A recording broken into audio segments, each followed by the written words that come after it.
The Monday morning air in room 204 hung heavy like a chalkboard never wiped clean. Students slouched in their seats, chewing on pencil erasers, tapping their sneakers, scrolling through silent TikToks under their desks.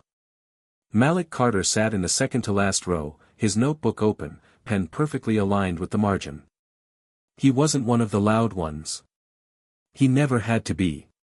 His silence was something he wore like a hoodie, comfortable, familiar, and often mistaken for invisibility. At precisely 8:02 a.m., the classroom door creaked open. "Phones away," came the clipped voice of Ms. Linda Hawthorne, sharp as ever. She swept into the room like a storm in a tailored blazer, her heels clicking across the linoleum floor. She dropped her leather-bound lesson planner on the desk with a thud that made even the class clown flinch. Without missing a beat, she grabbed a red marker and began to scrawl something massive across the whiteboard. Equations. Symbols. Lines that curved and zigzagged like they'd been pulled from the margin of a college-level math textbook. The room fell into a hush as students looked up, some with curiosity, most with dread. Malik's eyes narrowed. His fingers twitched. Ms. Hawthorne stepped back and crossed her arms. "This," she said crisply, "is a problem on combinatorics. It's not in your textbook. It's not on your syllabus. But it is the kind of question that separates students who understand math, and those who just memorize it." She turned around. Her eyes scanned the room slowly, like a security camera panning for weakness. Then she stopped. Locked eyes with Malik. "You," she said.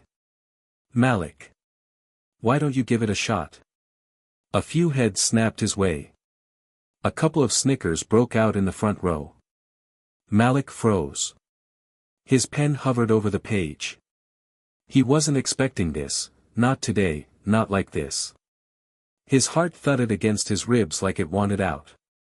"You said last week you enjoy being challenged," Miss Hawthorne said, walking toward his desk. "Let's see how deep that enjoyment goes." A ripple of laughter spread across the room. Malik sat still, trying to keep his face unreadable. "Don't blink," he told himself. "Don't let them see it shake you." He stood up. The walk to the front of the room felt like a mile. With every step, he could feel it, that burning sensation crawling up his back. The stairs. The judgment. The doubt. Someone in the back whispered, "She's setting him up." He reached the whiteboard. The red marker was still warm in his hand. For a second, he stared at the problem. It was real. Complex. Not unsolvable, but definitely designed to trip him up. To make him squirm. He could hear Miss Hawthorne's voice behind him, "Take your time. We're all curious to see how you think." This wasn't just a test. It was theater. A lesson aimed at him, and everyone watching. Malik took a breath. He reached into the part of his mind where numbers lived like music. Where logic had rhythm and steps, like a dance only he could hear. He picked up the marker and started writing. One line. Then another. Then, he paused. A mistake? No. He was thinking. Analyzing. The room held its breath. From her desk, Miss Hawthorne observed without blinking, her hands folded neatly on the desk. Her expression was unreadable. She didn't look smug, but she didn't look surprised either. 10 minutes passed. Maybe more. It felt like time had cracked and was leaking slowly across the tile floor. Malik stepped back. His solution stretched across half the board, clean, methodical, and terrifyingly close to correct. He looked over his shoulder. "I think that's it," he said, voice steady. Miss Hawthorne stood. The classroom watched in stunned silence as she approached. She looked up at the board, eyes scanning the steps line by line, like a general reviewing battle plans. Then, she paused. She looked at him. Blinked once. "That's quite the approach," she said, tone flat. "Not the standard path I expected." "Is it wrong?" he asked, daring to meet her gaze. A longer silence this time. One that felt electric. No, she said, stepping back. It's not wrong. Whispers spread through the class like wind through dry leaves. No one laughed now. Malik returned to his seat without a word. But inside, something was shifting. Quietly. Powerfully. He sat down beside Trey, who leaned over and whispered with a grin, "Yo, that was cold." Malik didn't smile. But a tiny spark glimmered in his eyes. For the rest of the period, no one said much. Even Ms. Hawthorne taught with less edge than usual, flipping through the textbook like she was on autopilot. But everyone in room 204 knew something had changed. It wasn't just that Malik had solved the problem. It was how he did it. Quietly. Methodically. Like he'd been waiting for that exact moment to show who he was. When the bell rang, students filed out in silence. Trey clapped Malik on the shoulder. "She's never gonna try you like that again." Malik shrugged. "We'll see." Outside the classroom, a few students looked at him differently. One kid he didn't know muttered, "Damn, he really did that." Another said, "That was some genius stuff." Malik walked past them all without reacting. Not because he didn't care, but because this wasn't the finish line. This was just the beginning. As he walked toward his next class, the cool morning air hit him in the face. He remembered his dad once told him, "The world won't give you anything for free, son. You'll have to earn their respect." Twice over. Today, he'd earned the first half. The question now was simple. White heavy checkmark, hit subscribe and leave a comment with where you're watching from. This story might just spark a new beginning.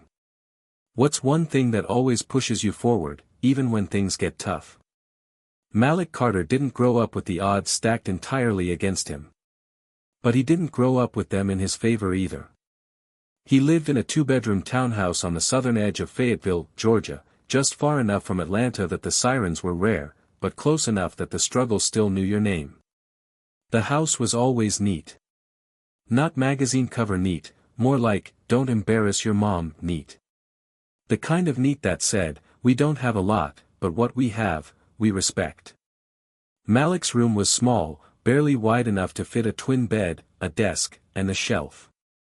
But on that shelf were his treasures: math competition plaques from middle school, a few faded books his dad had passed down, calculus and its applications, discrete math with graph theory, and an old Texas Instruments calculator that only worked if you held the battery in place with tape. That room was his world. His lab. His escape. At 7 o'clock every morning, like clockwork, Malik's mom, Janine, started her shift at the hospital. She was a nurse, tough as nails, soft as gospel on Sundays. She had one rule: "I don't care how smart you are, be kind first, be humble second, and be excellent third." And then there was his dad, Marcus Carter. Once a bright engineering student at Georgia Tech, Marcus had dropped out his junior year to enlist after September 11th. 2 deployments later, he came back, different. The fire in his eyes had turned into something colder, haunted, quiet. PTSD didn't just change his sleep. It changed the rhythm of the entire house. Some days, Marcus would disappear into the garage for hours, working on half-finished inventions or reorganizing old college notebooks. Other days, he'd sit at the dining table staring into his coffee, hands trembling just slightly. On his worst days, the only words he said were, "I just need space today, son." Malik never resented him. He just adjusted. That's what Malik did best. He adjusted. He wasn't the loudest in class, and he wasn't the kid showing off straight A's either. He was the kind who aced the tests but didn't raise his hand. The one teacher sometimes forgot to call on, until someone like Ms. Hawthorne made sure to remember him in the worst ways. It wasn't that he didn't want attention. He just learned early on that attention came with assumptions. People saw his skin and his silence and drew their own conclusions. Teachers, athlete, maybe. Students, probably just quiet 'cause he's not good at this. Even his guidance counselor once told him, tech schools might be a better fit for your background. Background? He didn't argue. He never did. He just nodded, and went home to prove them wrong. The first time Malik fell in love with math, he was 8 years old. His dad had left an open notebook on the kitchen table, nothing fancy, just some problem sets from an old linear algebra class. Malik, eating cereal before school, had stared at the matrix equations like they were code from the Matrix. He started copying them down on napkins. When Marcus came back into the room, Malik looked up and asked, "Why do you always solve from the bottom row first?" His dad froze. Then chuckled. "You just might be one of us, boy." They spent that morning solving 3 problems together. It was the most his dad had smiled in weeks. From that day on, Malik never stopped. At school, Malik kept his head down but his brain turned up. His best friend, Trey Morris, was the opposite. Loud, athletic, sarcastic, and fiercely loyal. "Man, I don't even know how your head holds all that math junk," Trey would joke. "Mine's all lyrics and jump shots." They'd known each other since 3rd grade. Trey had seen Malik shut down bullies, get skipped over in group projects, and correct teachers without ever embarrassing them. He'd also seen how the smarter Malik got, the more teachers seemed uncomfortable. "They ain't used to someone like you," Trey told him once. "Smart and quiet? Nah. They want loud and easy to read." But Malik wasn't easy to read. He was layered. In gym, he always volunteered to help with equipment. In English class, he wrote essays that sounded like spoken word poetry. In lunch, he sat by the window, sketching graphs on the back of his tray liner. He was a mystery most people never tried to solve. There was one teacher who did see him, once. Ms. Adkins, his 8th grade Algebra 2 teacher, had called him a quiet revolutionary. She'd pulled him aside after class and said, "Malik, you don't just solve problems, you deconstruct them." She gave him extra problems, pushed him to enter a regional math competition. He placed 2nd. It should have been a celebration. But the first-place winner, a kid named Connor from a private school, had made a comment that still echoed, "Bet they're already calling you the underdog story of the year." Malik had smiled. Politely. Quietly. But inside, something snapped. He didn't want to be an underdog story. He wanted to be so good they had to stop calling it a surprise. Now, in his sophomore year, the stakes were higher. College scouts were starting to look.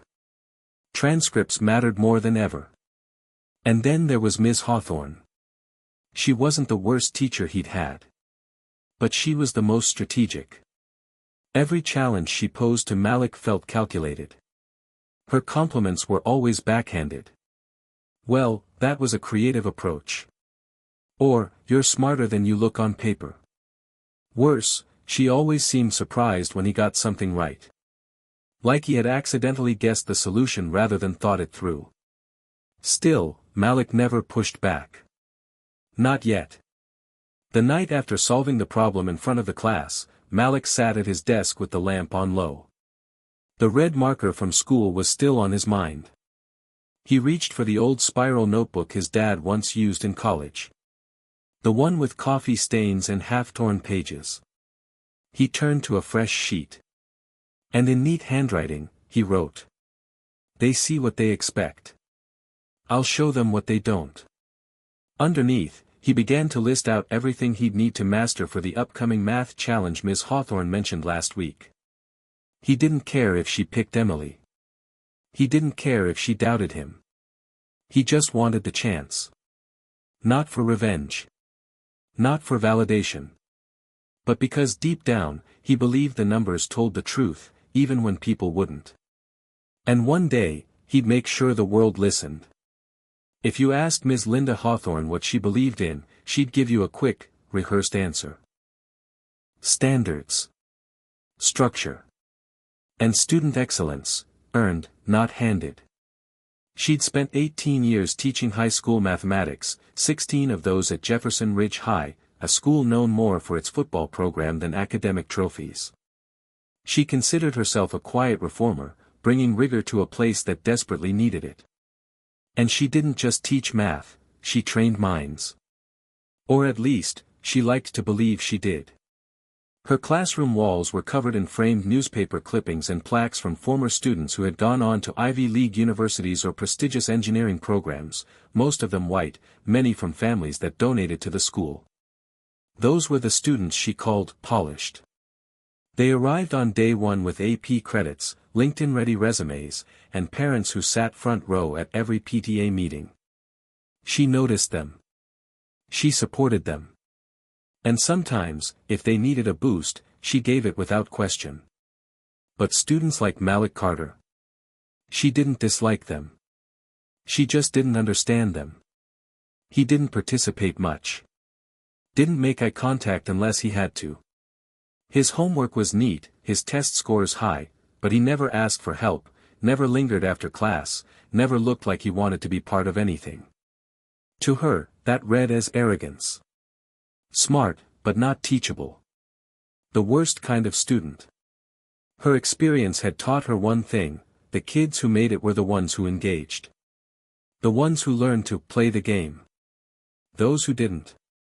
They hit a ceiling sooner or later, and when they did, they usually blamed the system. Malik had a chip on his shoulder. She could see it. She just didn't know why.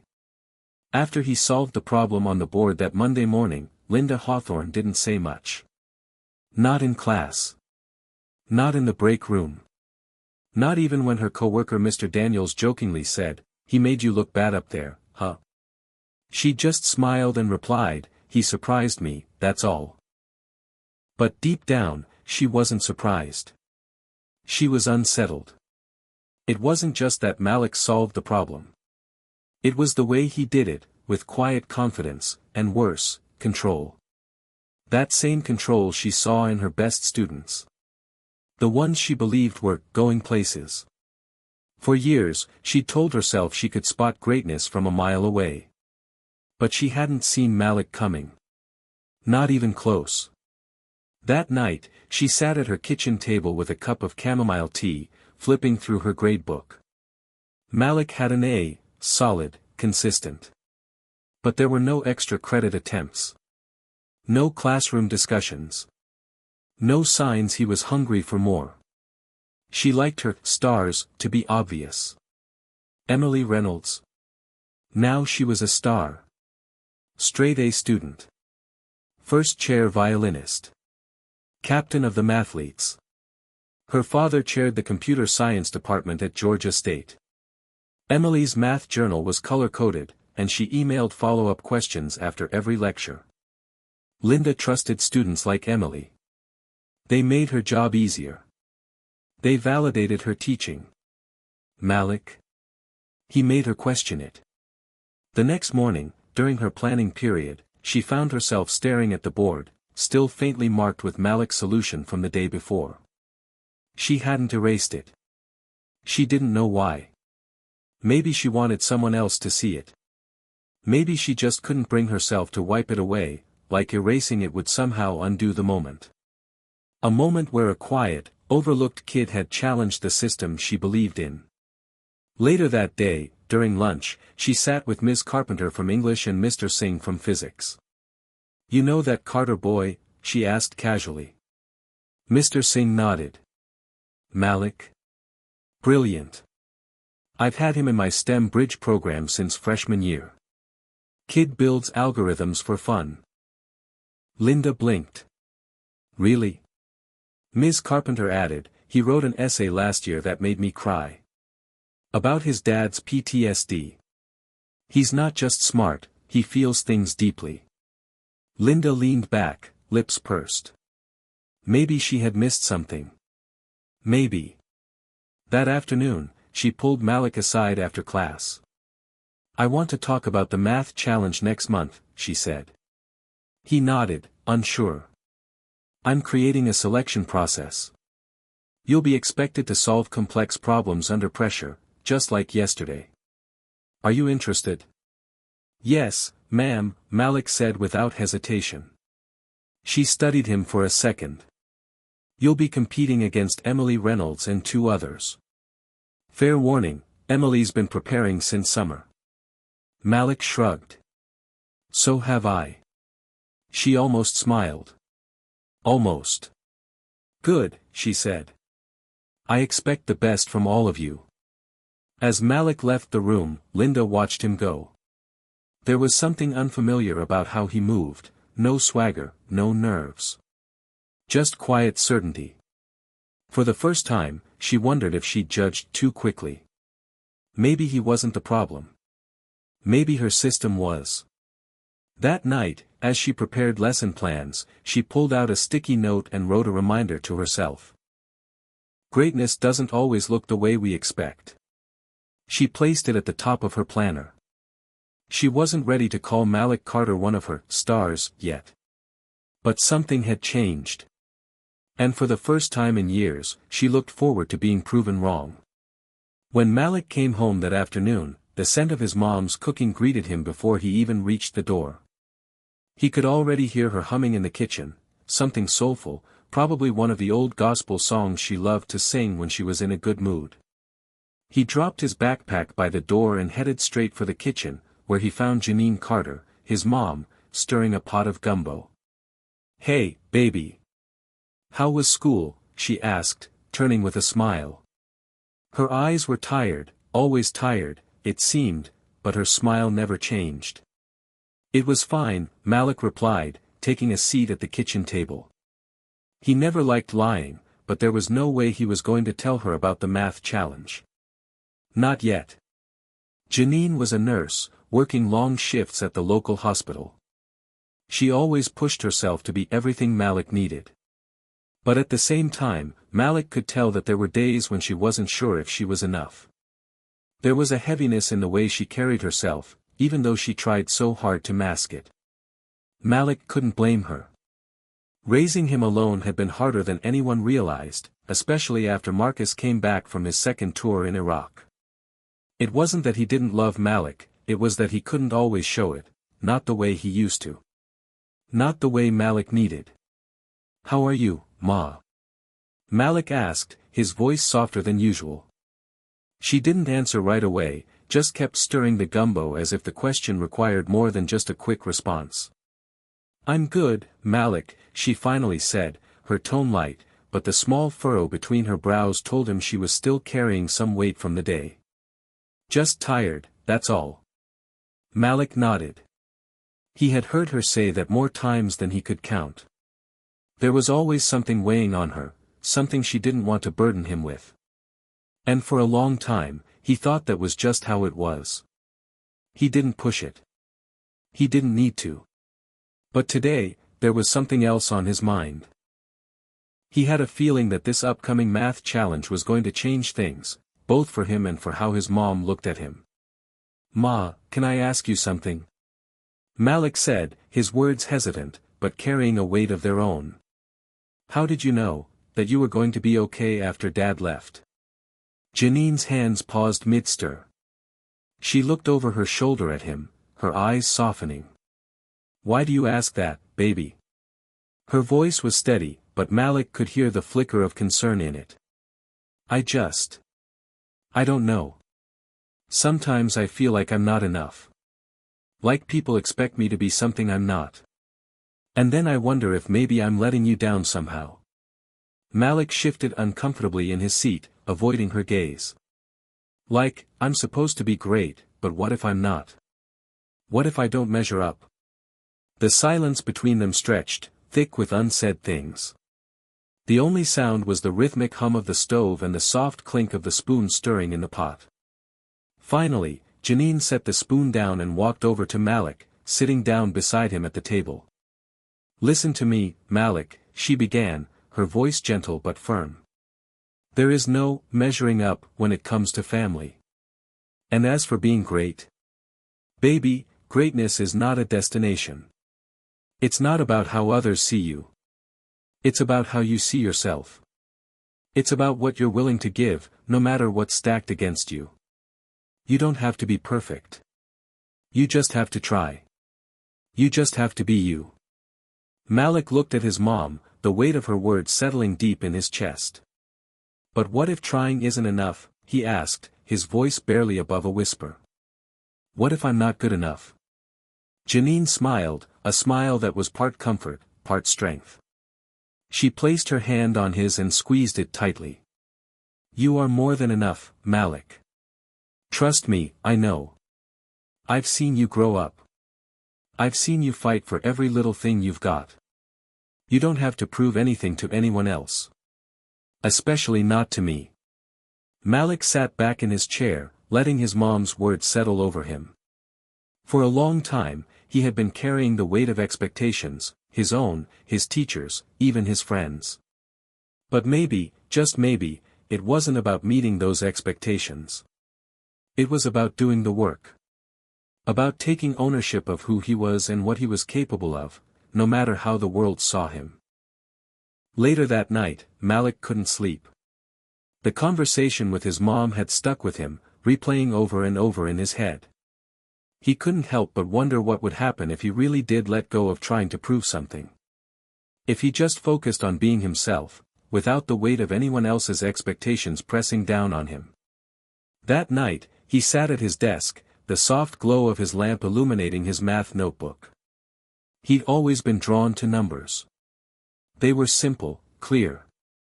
There was no gray area with math. Either the answer was right, or it was wrong. There was no in-between. It felt like the one place in his life where things made sense. Malik turned to a fresh page in his notebook and began working on the problems Miss Hawthorne had assigned. His mind wandered as he solved each equation, but he wasn't thinking about the challenge. He wasn't thinking about his classmates or about impressing anyone. He was just doing the work. And that felt like enough. The next morning, as he walked to school, he kept thinking about what his mom had said. Maybe his problem wasn't that he wasn't good enough. Maybe it was that he had been looking for validation from the wrong places. Maybe he had been so focused on other people's expectations that he forgot to just focus on himself. At school, Miss Hawthorne was already waiting by the door when Malik walked into her class. She gave him a tight smile, but Malik didn't feel the usual pressure to perform. Instead, he just nodded and took his seat at the back of the room. For the first time in a long time, Malik felt a shift inside of him, a quiet confidence, a sense of peace that came from no longer trying to meet someone else's standards. As Ms. Hawthorne began the day's lesson, Malik couldn't help but look around at the other students. Emily was already at her desk, scribbling notes furiously. Trey was sitting across from him, texting on his phone. But Malik wasn't comparing himself to any of them. He wasn't competing to be the smartest, the fastest, or the best. He was just being. And for the first time, that felt like more than enough. The day of the math challenge arrived with the same ordinary rhythm of high school mornings. But for Malik Carter, everything felt different. He had spent the last few days preparing, not for the competition itself, but for the mental battle. This time, it wasn't about proving anyone wrong or living up to anyone's expectations. This time, it was about showing up for himself. He walked through the crowded hallways of Jefferson Ridge High, his usual unease replaced with a calm determination. The usual hum of chatter and laughter didn't distract him today. His mind was clear, focused. As he approached the math department's wing, he caught sight of Emily Reynolds, standing by the door of Ms. Hawthorne's classroom. She was already scanning her notes, hair neatly pulled back into a bun, every strand in place, her eyes sharp behind a pair of glasses. The model student. The perfect image of a competitor. Malik nodded at her as he passed, but Emily didn't acknowledge him. She was deep in thought, scribbling an equation on the back of her hand. Malik didn't mind. There was no rivalry between them, not in his eyes. He wasn't competing against anyone but himself. As he entered Miss Hawthorne's classroom, the atmosphere shifted. The other students, some looking nervous, some trying to hide their anxiety behind confident smiles, were already sitting at their desks. Miss Hawthorne was standing at the front, her arms crossed, exuding the kind of calm authority that could silence a room. "Good morning, everyone," she said, her voice crisp. "Today is the day. You've all been preparing for this moment, and now it's time to see what you're made of." Malik took his usual seat at the back of the room. He wasn't there to impress her. He wasn't there to impress anyone. He was there to do the work, to push through whatever doubts lingered in his mind, and most importantly, to finish what he started. Miss Hawthorne's eyes scanned the room before she continued. "The rules are simple. You will have 1 hour to solve a series of complex problems. No calculators, no phones. It's just you and the paper." Her gaze lingered on Malik for a moment before she added, "I'll be walking around during the test to observe how you all work under pressure. Take your time, think clearly, and remember, mathematics is as much about strategy as it is about knowledge." Malik exhaled quietly, feeling the slight pressure of the challenge. But there was something about Miss Hawthorne's words that had sunk in. He wasn't here to play the game the way others thought he should. He was here to see where his own abilities could take him. The clock on the wall ticked louder than usual as Miss Hawthorne handed out the first set of problems. Malik unfolded his paper, immediately diving into the first question. It was an advanced calculus problem, one that required not just knowledge but the ability to see patterns between variables.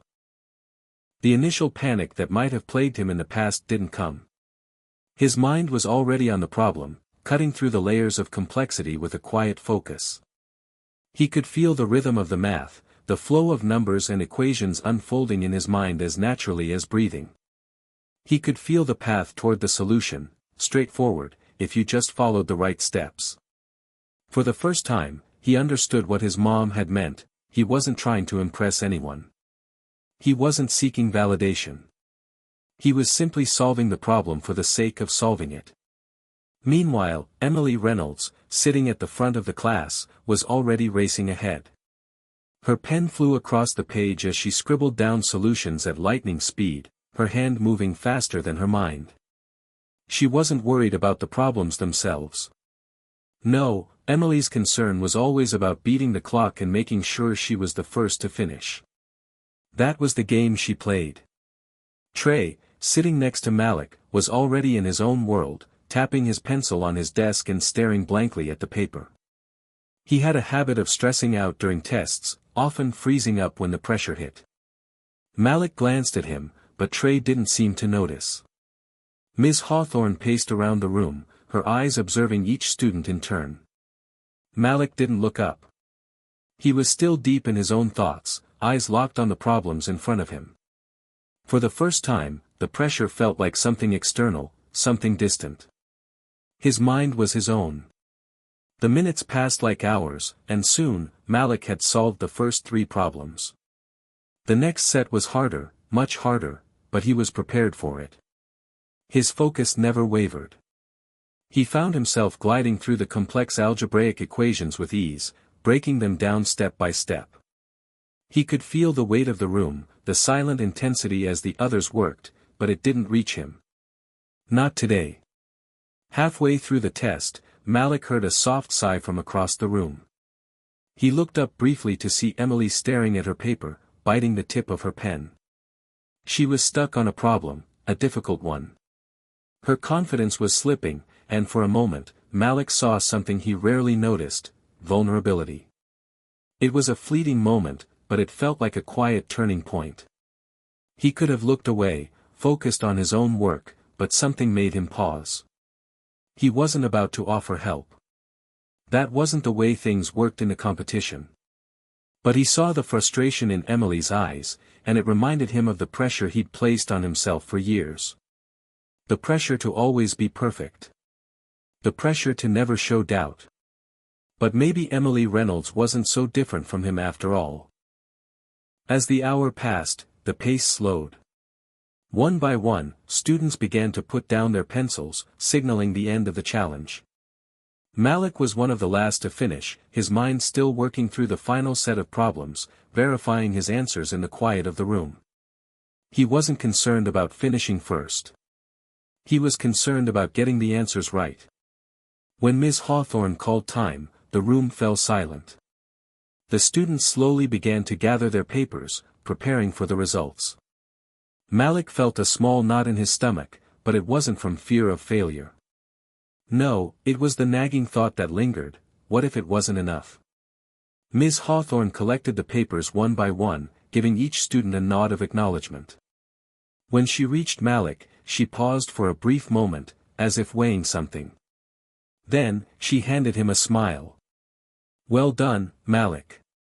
That was it. Nothing more, nothing less. But for Malik, it was enough. Enough to know that he had done his best, that his efforts were his own, and that he didn't need anyone's approval to feel proud of himself. As he walked out of the classroom, he couldn't help but smile to himself. He had stepped into the challenge with his own quiet confidence, and for once, it had been enough. The bell rang sharply, signaling the end of the school day. Malik's heart raced in a way that had nothing to do with the usual rush of students scrambling to gather their things. He wasn't rushing to get out of school. Today, there was something more pressing: the results of the math challenge.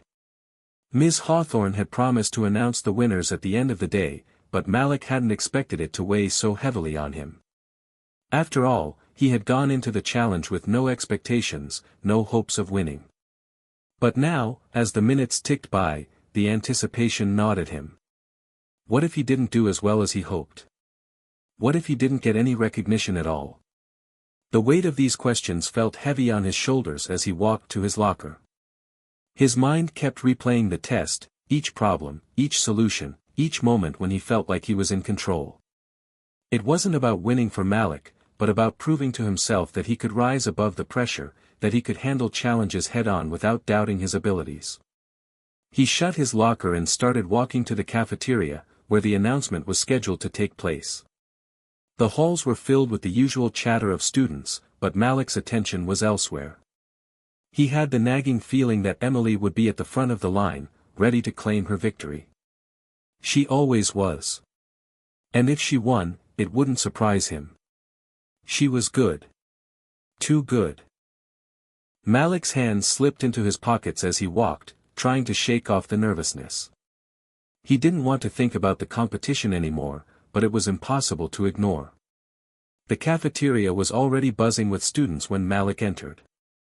A small stage had been set up at the front, and Ms. Hawthorne stood beside it, a pile of papers in her hand.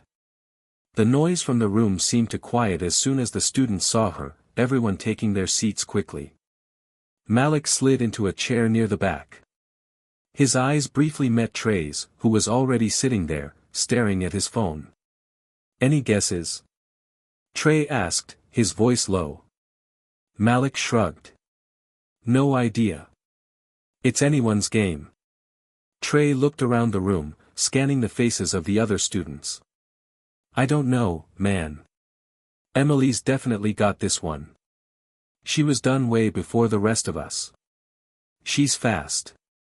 Malik nodded, but the thought didn't bother him as much as it would have a week ago. It was true that Emily was fast. She always had been. But that wasn't the only thing that mattered. Ms. Hawthorne tapped the microphone on the stage, drawing everyone's attention. "All right, everyone," she said, her voice firm and clear. "First off, let me just say that all of you did an outstanding job today. The level of work was impressive, and I'm proud of each of you for pushing yourselves. But as you know, there can only be one winner, and it's time to announce the results." She paused, letting the room absorb the weight of her words. The students shifted in their seats, some exchanging nervous glances. Malik felt his stomach tighten, but he kept his face neutral, unwilling to let anyone see how much he cared. "The third-place winner," Ms. Hawthorne continued, "is Trey Owens." Trey's eyes widened, and a small grin tugged at his lips as he clapped his hands together.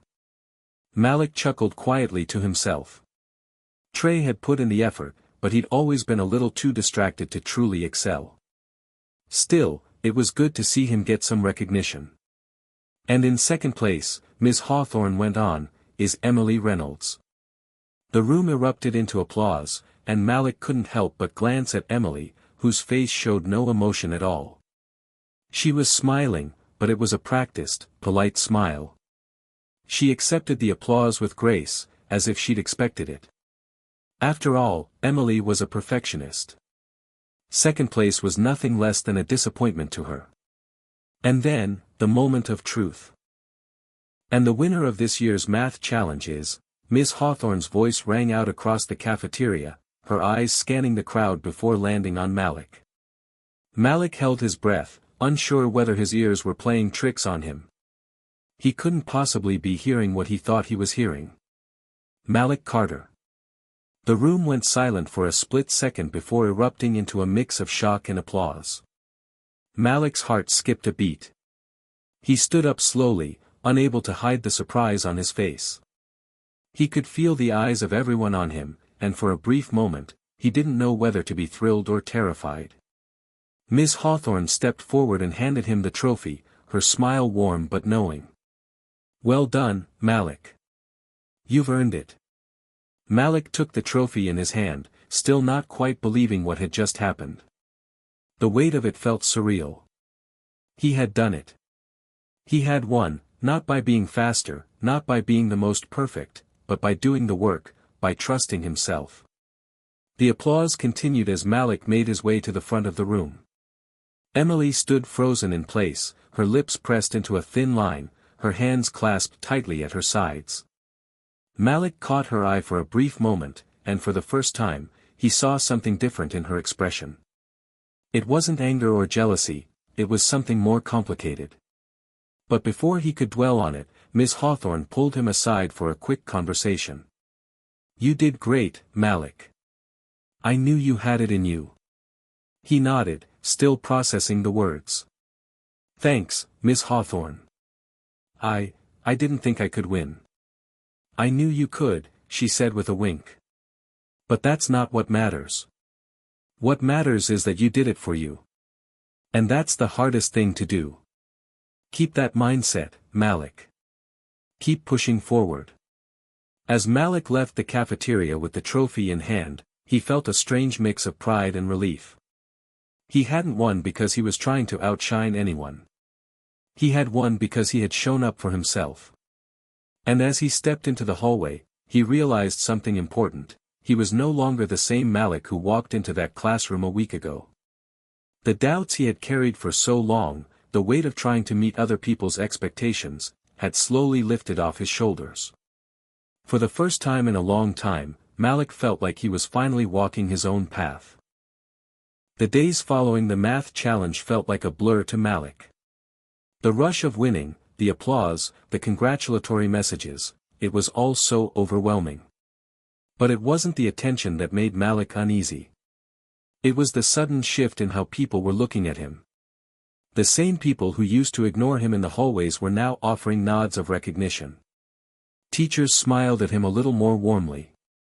His classmates started to approach him, asking for advice and guidance. It was as if his victory had granted him an unexpected kind of power. And Malik wasn't sure how to handle it. He wasn't used to being in the spotlight. In fact, it had always made him uncomfortable. He preferred to remain unnoticed, to be the quiet kid in the back of the room, working away at his own pace, staying out of trouble. But now, it felt like the entire school was paying attention to him, and the weight of that was heavy. As he walked to his locker the morning after the announcement, Malik could feel the eyes on him. Whispers followed him in the hall, some admiring, others more skeptical. He could overhear fragments of conversations as he passed by. "Did you see Malik? He won the math challenge, can you believe it? I heard he's a total genius now. Maybe we should ask him for help on the next test." "Yeah, but isn't he, like, a little different from the rest of us? I mean, he's so quiet." Malik clenched his jaw and hurriedly spun the combination on his locker. He didn't know how to respond to the new attention. On one hand, he was proud of what he had achieved. He had pushed himself beyond what anyone expected, and he had succeeded. But on the other hand, he felt like a stranger to himself. This wasn't the Malik he had been just a week ago. Winning had brought him a new identity, one that didn't quite feel like his own. Later that afternoon, Malik was walking to his next class when he noticed Emily Reynolds standing at her locker. She had always been confident, always had everything figured out, but today she seemed different. Her posture was slightly slouched, and her gaze was distant. Malik hesitated for a moment, unsure of whether to approach her. Their paths had crossed before, but never like this. After all, Emily had always been the one in the spotlight, the one everyone assumed would win the math challenge. Malik had never thought of her as a rival, until now. As he passed by her, Emily's voice broke through his thoughts. "Hey, Malik." He stopped and turned to face her. Emily didn't immediately meet his eyes, instead fiddling with a piece of paper in her hand. "Hey, Emily. You doing okay?" Malik asked cautiously. He didn't know what had happened to make her look so down, but he had a feeling it had something to do with the results. Emily sighed and looked up at him, a small, strained smile forming on her face. "Yeah. I mean, no. I don't know." She shook her head. I thought I was going to win. You know. I've worked so hard for this, and now. I don't know what to think anymore." Malik nodded slowly, understanding more than he let on. He had been there before, the feeling of putting everything into something and still coming up short. It wasn't easy to deal with, especially when you were used to always being the one at the top. "Look, I didn't expect to win either," Malik said, trying to offer her some comfort. I wanted to do my best. And I think I did. But I get it. It's tough when you put everything into something and it doesn't go the way you planned."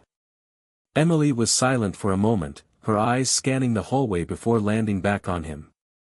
"Yeah. I don't know why I'm so disappointed. It's just, this whole thing was supposed to be mine, you know. And now, everyone's looking at you like you're the one who's been doing this all along." Malik could see the frustration in her eyes, the way her jaw clenched as she spoke. He wasn't sure what to say. He had never been in her position, always the one overlooked, always the one fighting for a moment of recognition. "I get it, Emily," Malik said softly. "It feels like everything's changed all of a sudden, right?" She nodded, her lips pressed together tightly. "I just don't know where I fit in now. I don't know how to handle this. I've always been the smart one, the one who everyone turned to for answers. But now it's like people are looking at you and thinking you're the one who knows it all." Malik felt a pang of sympathy for Emily, but he also felt a bit of relief. The spotlight that had always shone so brightly on her was now divided. And for the first time in a long while, it was his turn to stand in it. "I don't think anyone's going to forget what you've done," Malik said, his voice sincere. "You're good at what you do, Emily. You're smart. You've always been smart. One test doesn't change that." Emily's eyes softened, and for the first time, Malik saw a hint of vulnerability in her expression. "Thanks, Malik," she murmured. "I needed to hear that." Malik gave her a small, understanding nod. "No problem. We're all just trying to figure things out." The conversation with Emily left Malik with a strange sense of clarity. He realized that the aftermath of his win wasn't just about him. It was about how he, and others, now saw themselves. Emily had been the one everyone thought would win. But now, Malik had taken her place, at least for a moment. He had succeeded, but with that success came a new challenge, learning to navigate this new reality. As Malik walked to his next class, the weight of his trophy still heavy in his bag, he couldn't help but wonder what the future held. He had stepped into this competition for himself, but now that it was over, he had to ask himself one thing: who was he, really, outside of the contest, outside of the pressure and the expectations? The truth was, he still didn't know. But for the first time, Malik wasn't afraid to find out. The days following his win in the math challenge were a strange mixture of triumph and confusion for Malik. On the surface, things seemed to be settling down. The whispers in the hallways had quieted, and he wasn't getting as much attention as he had immediately after the competition. But deep down, he felt a pressure that hadn't been there before. It wasn't the pressure to succeed, it was the pressure to maintain this newfound image. The Malik Carter who had been quiet, invisible, and content to fade into the background had changed. But how? And why? Malik was now the guy everyone turned to for answers in math class. It was a role he wasn't sure he wanted, yet he couldn't deny that it felt good to be seen, to be acknowledged. He had earned it. He had put in the work, stayed up late studying, and aced the math challenge. But the newfound attention was almost overwhelming. Every time a student asked for his help, there was a weight to it, like he had to live up to something that didn't feel entirely like him. The bell rang, signaling the end of the lunch period, and Malik gathered his things and stood up from the cafeteria table. Trey waved at him from across the room, a broad grin on his face. "Yo, Malik. You've got a fan club now." Trey teased as Malik walked over to him. Malik rolled his eyes. "Don't remind me." Trey laughed. "Nah, man, it's cool. You deserve it. You're the math genius now. Got all the answers." Malik wasn't sure how to respond to that. The idea of being labeled as the math genius felt strange to him. He had worked hard for that win, but genius? That felt like too much pressure. "People keep asking me for help," Malik said with a sigh, sitting down next to Trey.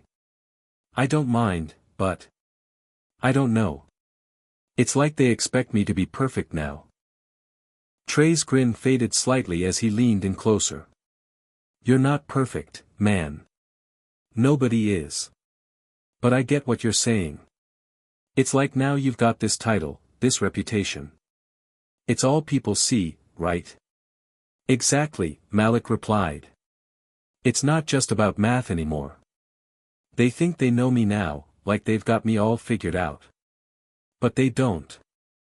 I'm just the same Malik I've always been." Trey nodded thoughtfully, then threw his arm around Malik's shoulder. "You don't have to carry all that weight, man. Just be yourself. That's the best thing you can do. Let them think whatever they want, but as long as you know who you are, that's what matters." Malik appreciated Trey's words, but the doubt still lingered in his mind. It wasn't so easy to just let go of the expectations that other people placed on him. The pressure to be the math guy was real, and it felt like it was slowly starting to consume him. Later that afternoon, in his final class of the day, Malik's mind continued to wander. Ms. Hawthorne had assigned a new project for the class, a long-term research paper on a math-related topic of their choice. Malik felt a sense of dread settle in his chest. Another task, another challenge. He had to put in the same effort as before, but now there was an added weight to it, people were expecting him to succeed. As he sat at his desk, working on brainstorming ideas for his paper, he heard the familiar sound of Emily's voice. She was sitting a few rows behind him, her desk pushed against the back wall of the classroom. "Malik," she called quietly. "Can I talk to you for a second?" Malik turned in his seat, surprised to see Emily looking at him. Her usual air of confidence was gone, replaced by something more subdued. He had noticed that she hadn't been as social lately, barely speaking to anyone since the math challenge results. "Yeah, what's up?" Malik asked, a bit confused by the sudden approach. "I've been thinking about the project," Emily began, her voice hesitant. "And I was wondering, do you want to work together? I mean, we're both kind of in the same boat now, right?" Malik raised an eyebrow. "You want to work with me? After everything that happened with the math challenge?" Emily shifted uncomfortably in her seat. "Look, Malik, I wasn't happy with the way things turned out. But it's not your fault you won. And honestly, it's not about that anymore. I just think it would be good to have someone to work with. You know, someone who actually gets it." Malik considered her words for a moment. He had always known Emily to be competitive, always striving for the top spot, but she didn't seem like her usual self today. This wasn't about winning, this was about working together, learning together. Maybe that was exactly what he needed, someone who understood the pressure. Okay, sure, Malik said, nodding. I think it could work. Emily smiled, a small but genuine smile, and Malik felt a weight lift off his shoulders. Maybe this project wouldn't be so bad after all. The next few days were spent in a whirlwind of research and brainstorming, as Malik and Emily worked together on their math project. They spent hours after school in the library, sifting through books, discussing theories, and solving problems. The more they worked together, the more Malik realized how much he had underestimated Emily. She was sharp, quick to come up with new ideas, and passionate about the subject. Working with her was nothing like he had expected. It wasn't competitive or tense. Instead, it was collaborative. In a way, it was freeing. Malik could see how much they had in common, both driven by a love of math, even if their approaches were different. For the first time, he wasn't just the math guy, he was working side by side with someone who respected him, who saw him as more than just a winner. But even as he began to feel more comfortable in his new role, there was still something nagging at the back of his mind. The pressure to live up to the label of the math genius was still there, lingering like a shadow. And even though working with Emily felt right, Malik knew that he had a long way to go before he could truly shake off the weight of other people's expectations. As the days passed, Malik realized something important: he didn't have to do this alone. He didn't have to carry the weight of the world on his shoulders just because he had won one competition. There were people who understood, people who were willing to work with him, to support him. And as the project took shape, Malik felt more confident in his ability to meet the challenges ahead, not by trying to be perfect, but by embracing the process and trusting the people around him. It was a small step, but it was the first step in realizing that the path to success wasn't about living up to expectations, it was about finding balance and strength within himself. The following weeks passed in a blur of assignments, group projects, and increasing pressure. For the first time, Malik started to feel the weight of the expectations placed on him, not only by his peers but by himself. The math challenge was a distant memory now, but the shadow it cast over him remained. His classmates still saw him as the guy who could solve complex equations without breaking a sweat, the guy who had beaten everyone else. But what happened when Malik couldn't solve the problem? What happened when he hit a wall? It was a question that kept him awake at night, pacing around his room as his mind raced. For the first time, Malik was feeling the cracks in his self-image. He was more than just the math guy, wasn't he? And yet, every time someone came to him for help, it was like the weight of their expectations pressed down harder.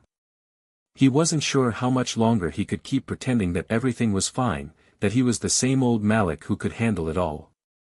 The truth was, he was tired. It was a Wednesday afternoon when Malik first truly realized how much things had changed. He was in the library, working on his math project with Emily. They had been collaborating closely over the past few weeks, and it had been surprisingly easy. Emily was sharp, focused, and had a way of breaking down even the most difficult problems into something manageable. But even as they worked together, Malik couldn't shake the feeling that something was off. "You okay, Malik?"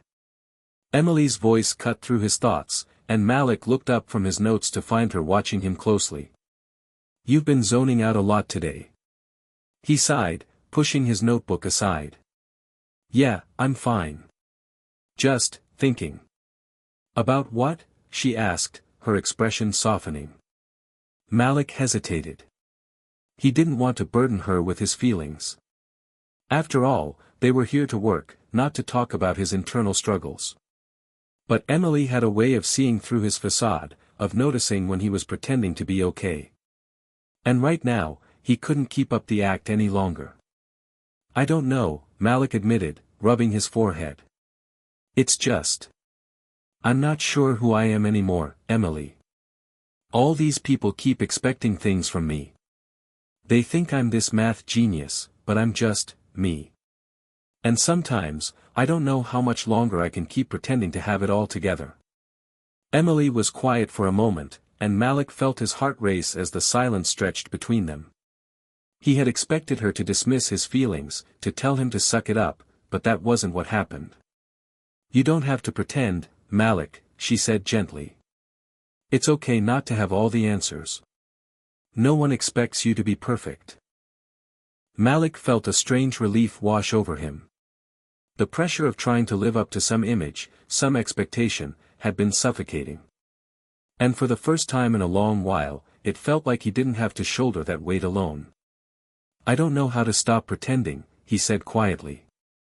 "I've always felt like I had to prove myself, you know.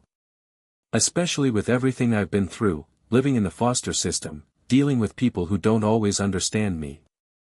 Winning the math challenge felt like my moment to finally show them I was more than just the troubled kid. But now that I've won, I don't know what comes next." Emily's gaze softened, and she put her hand on his arm, offering a quiet comfort. "You don't need to prove anything to anyone. You're not just the math guy. You're more than that. And it's okay to be unsure about where you're headed. Life's not a race, Malik. You don't have to have it all figured out." Malik took a deep breath, his eyes meeting hers. "Thanks, Emily. I didn't think you'd get it. But, you're right. I've been so focused on what others think of me that I forgot what I actually want." The relief he felt in that moment was almost overwhelming. It was like he had been holding his breath for so long, and now he could finally exhale. The conversation with Emily stayed with Malik long after they finished their project. He thought about it as he walked home that afternoon, the familiar streets of his neighborhood offering no comfort. He had always been used to keeping his emotions locked away, never letting anyone in. But now, something inside him had shifted. Maybe it wasn't about proving himself to the world. Maybe it was about proving something to himself, to be more than just the expectations others placed on him. That night, as Malik sat in his room, he reflected on everything that had happened in the past few weeks. The pressure, the triumphs, the doubts. He was tired of living up to a label that wasn't even his. He didn't want to be the math guy. He wanted to be Malik, just Malik, with all his flaws, his struggles, and his strengths. He grabbed a piece of paper and began to write. He wasn't sure what he was trying to say at first, but the words flowed onto the page as if they had been waiting to be released. "I'm not perfect, and I don't have all the answers. But that's okay. I don't need to be perfect to be worthy. I'm still figuring things out. But maybe that's the point. Life isn't about having it all figured out. It's about learning, growing, and finding what truly matters." Malik set the pen down and leaned back in his chair, feeling lighter than he had in weeks. For the first time, he felt like he had a better understanding of who he was, and who he wanted to be. The next morning at school, Malik walked through the hallways with a renewed sense of confidence. It wasn't about being the best anymore. It wasn't about living up to anyone's expectations. It was about being true to himself, about finding peace with who he was, flaws and all. As he passed by Emily in the hallway, she gave him a small, knowing smile. And for the first time in a long time, Malik smiled back, not because he had to, but because he wanted to. He was ready for the next step. He didn't know exactly where life was going to take him, but he was no longer afraid of the unknown. The first few days after Malik's conversation with Emily felt different. For the first time in a long time, he was walking through the halls of Westwood High School without the weight of other people's expectations hanging over his head. He wasn't worried about how others saw him anymore, and that made all the difference. It was like a fog had lifted, revealing a clearer path ahead. However, even with his newfound peace, Malik knew that life wasn't going to just hand him everything. His journey was only just beginning, and the road ahead was still filled with challenges. The hardest part was still to come, figuring out what he truly wanted to do with his life. It was a Thursday morning when Malik received the email that would change everything. He sat at his usual seat in the cafeteria, the breakfast tray in front of him, as his phone buzzed in his pocket. It was an email from the scholarship program he had applied to months ago. Malik had forgotten about it in the rush of everything that had been happening lately, the math challenge, his project with Emily, and just trying to stay grounded. He opened the email slowly, not sure what to expect. Dear Malik Carter. We are pleased to inform you that you have been selected for the final round of consideration for the Westwood Scholars Program. This prestigious scholarship is awarded to students who show exceptional potential in both academic and extracurricular pursuits. We would be honored to have you join us for an interview to further discuss your application. Malik stared at the email for a moment, the words not fully registering. It was a scholarship. The scholarship. The one that could open doors for him, the one that could offer him a future beyond the neighborhood he'd grown up in. He had worked hard for this. But now that it was in his hands, it didn't feel like an automatic win. Yo, you good? Trey's voice broke through his thoughts, and Malik looked up to find his best friend standing beside him, a concerned look on his face.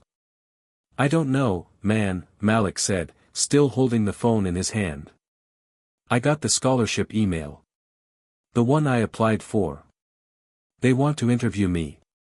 Trey's eyebrows shot up. Dude, that's amazing. You've got this in the bag, for sure. Malik shook his head. I don't know, Trey. It's a big deal. It's not just about math anymore. This could change everything for me. What if they don't think I'm good enough? Man, are you serious? Trey laughed, slapping Malik on the back. Of course you're good enough. You're the one who solved that impossible problem in front of the whole school. You think they won't recognize that? Malik smiled weakly, but the doubt still lingered. He had never really thought about what would happen if he actually succeeded. The pressure to live up to his potential was heavier now than it had ever been. It wasn't just about excelling in math, it was about excelling in life. And he wasn't sure if he was ready for that. The next few days were a whirlwind of preparation. Malik spent hours after school researching the scholarship, learning about its history, the people who had won it in the past, and the opportunities it could provide. He talked to Emily, who had been supportive from the very beginning. She was the first person to remind him that the scholarship wasn't about being perfect. It was about showing who you really were, what you were passionate about, and how you could contribute to the world. You've got a lot more to offer than just math, Malik, she told him one afternoon, her voice calm but firm. You're driven. You're thoughtful. And you've got heart. That's what they're looking for. Malik took a deep breath, feeling a sense of calm wash over him. He had spent so much time worrying about what other people thought of him, about being the math genius everyone expected him to be. But this was different. This wasn't about math. This was about his life, his story, and how he wanted to shape his future. The day of the interview finally arrived, and Malik stood in front of the mirror, adjusting his tie. He had chosen a simple, but neat outfit, black pants, a button-down shirt, and his best shoes. He had wanted to look the part, but not to the point where he felt like someone he wasn't. He was still Malik, after all. And he was determined to show them that he was more than just a good student. Man, you look sharp, Trey said when Malik walked out of his room, his eyes wide with admiration. You're gonna kill it in there. Malik nodded, but his stomach was still a bundle of nerves. He wasn't sure what to expect. What if he didn't have the right answers? What if he couldn't impress them enough? You've got this, Malik, Trey added, his voice filled with confidence. Just be yourself. Malik smiled and nodded. He knew Trey was right. The best thing he could do was be true to who he was. The scholarship interview was held in a sleek, modern building downtown. Malik arrived early, his heart pounding in his chest. The waiting room was filled with other students, all of them dressed in similar attire, each one with the same look of nervous anticipation on their face. Malik sat down in a chair near the back, trying to calm his nerves. He wasn't the only one who had worked hard to get to this point. He wasn't the only one who had a story to tell. When his name was called, Malik stood up and followed the receptionist down a long hallway to a small conference room. Inside were 3 panelists, 2 women and 1 man, all dressed in professional attire. They smiled politely as Malik took a seat across from them. "Malik, thank you for being here today," one of the women said, her tone warm. "We've reviewed your application, and we're excited to get to know you a little better." "Thanks for having me," Malik replied, his voice steady despite the butterflies in his stomach. "I'm honored to be considered for this scholarship." The man nodded. "Let's start with something simple. Tell us a little bit about yourself, Malik. What's important to you, and what drives you to succeed?" Malik took a deep breath and began to speak from the heart. "I guess what's important to me is finding a way to make a difference. I've had a lot of struggles growing up, moving between foster homes, not always having a stable environment. But math has always been something I could rely on. It gave me a sense of purpose, a way to focus when things were hard. But more than that, I've learned that success isn't just about doing well in school. It's about using what you have to help others, to make the world a little bit better. That's what drives me, to keep pushing forward, no matter the obstacles." The panelists exchanged glances, and Malik could see their expressions shift. One of the women smiled. "That's exactly the kind of perspective we're looking for." Malik smiled, feeling a rush of hope. Maybe, just maybe, he was ready for this. Later that night, as Malik walked home, the weight that had been pressing on him for so long seemed to lift just a little. He didn't know whether he would get the scholarship, but for the first time, he felt like he had done everything he could. And no matter the outcome, that was enough.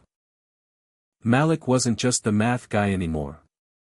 He was Malik Carter, a young man with a past, with struggles, but with a heart full of ambition and the drive to change his life. The weeks following Malik's interview felt like an eternity. Every morning, he woke up with a sense of anticipation, checking his phone for any new notifications. He couldn't help it. The scholarship meant more than just financial support, it meant a chance to reshape his future, to break free from the patterns that had defined his life up until now. But with that hope came a gnawing fear. What if he didn't get it? What if all this effort was for nothing? The uncertainty was a heavy weight on his shoulders, and it was becoming harder and harder to focus on anything else.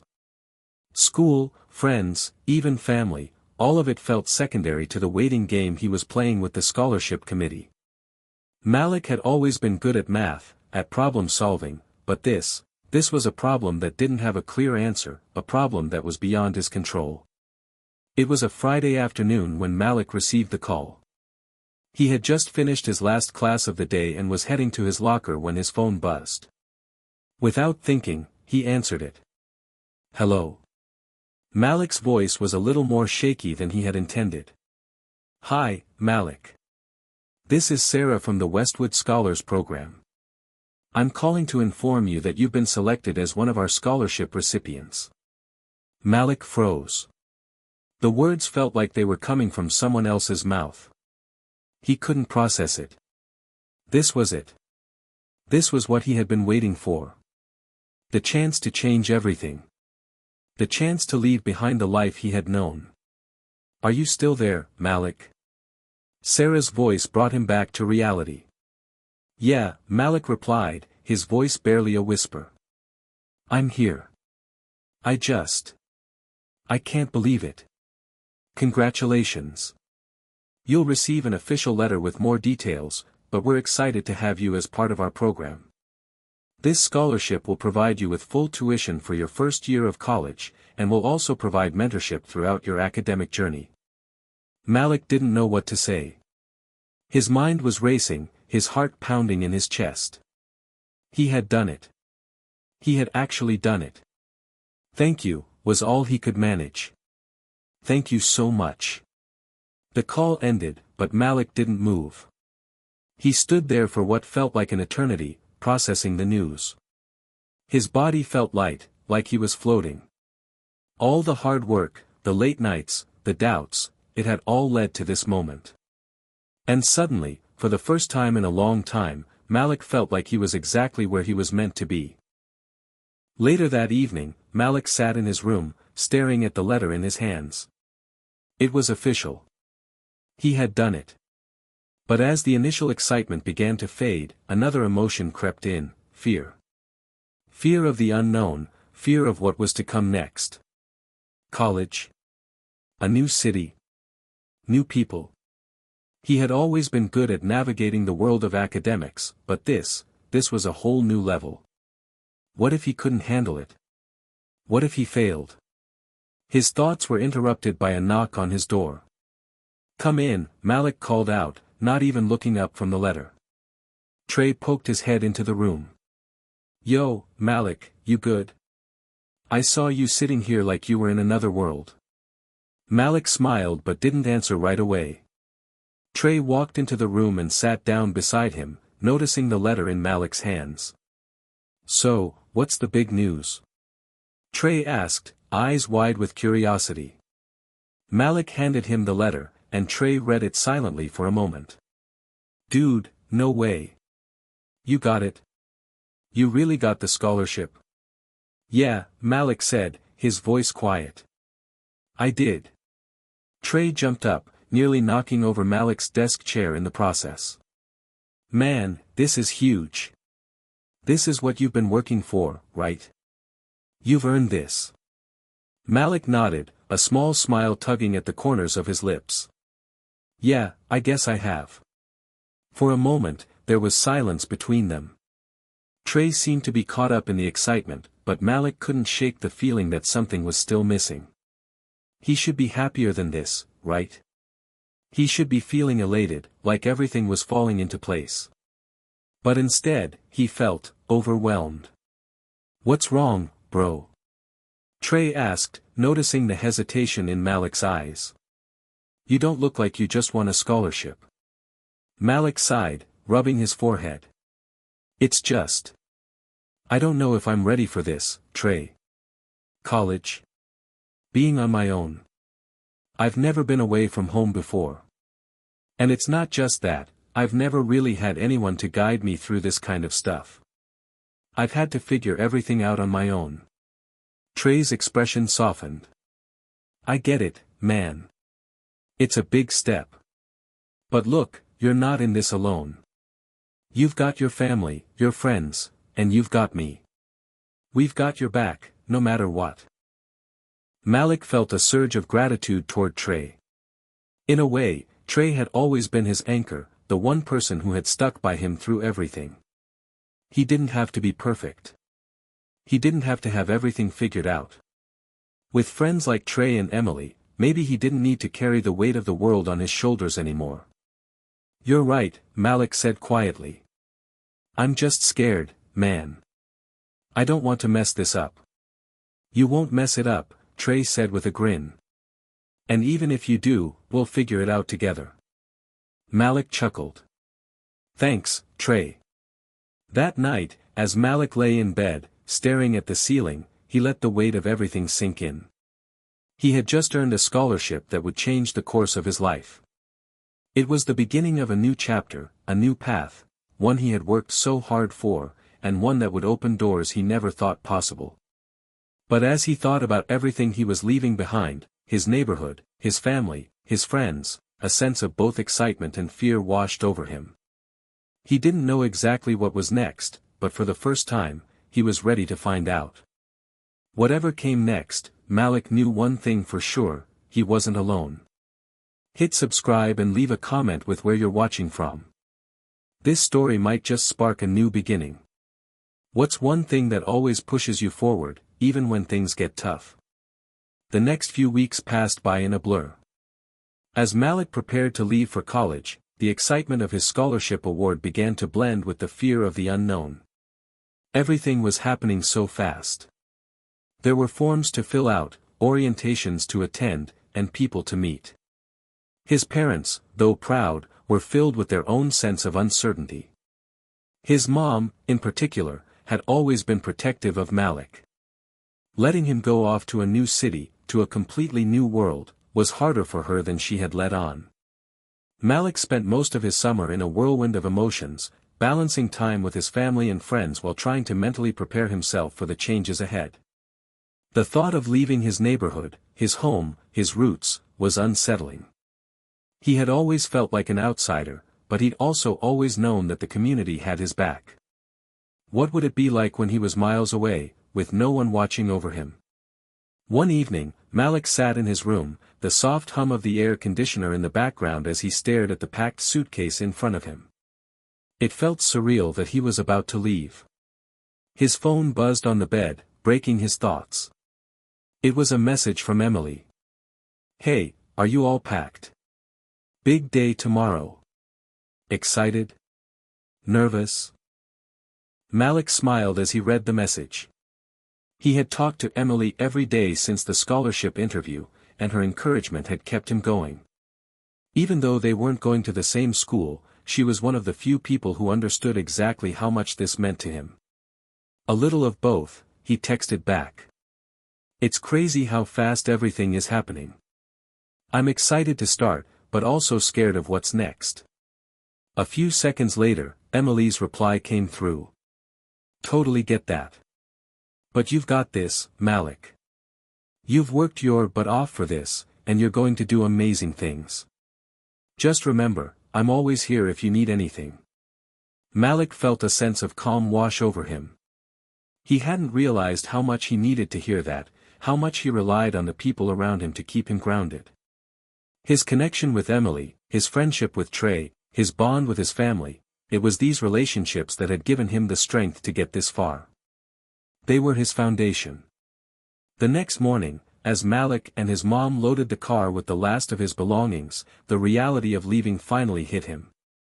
The neighborhood that had shaped him, the streets where he had grown up, the familiar faces he had seen every day, soon it would all be behind him. Malik looked over at his mom, who was carefully arranging his things in the back of the car. He could see the mixture of pride and worry in her eyes. "Mom, are you sure you're okay?" Malik asked, his voice tentative. His mom paused, looking up at him with a small, knowing smile. "Of course I'm okay.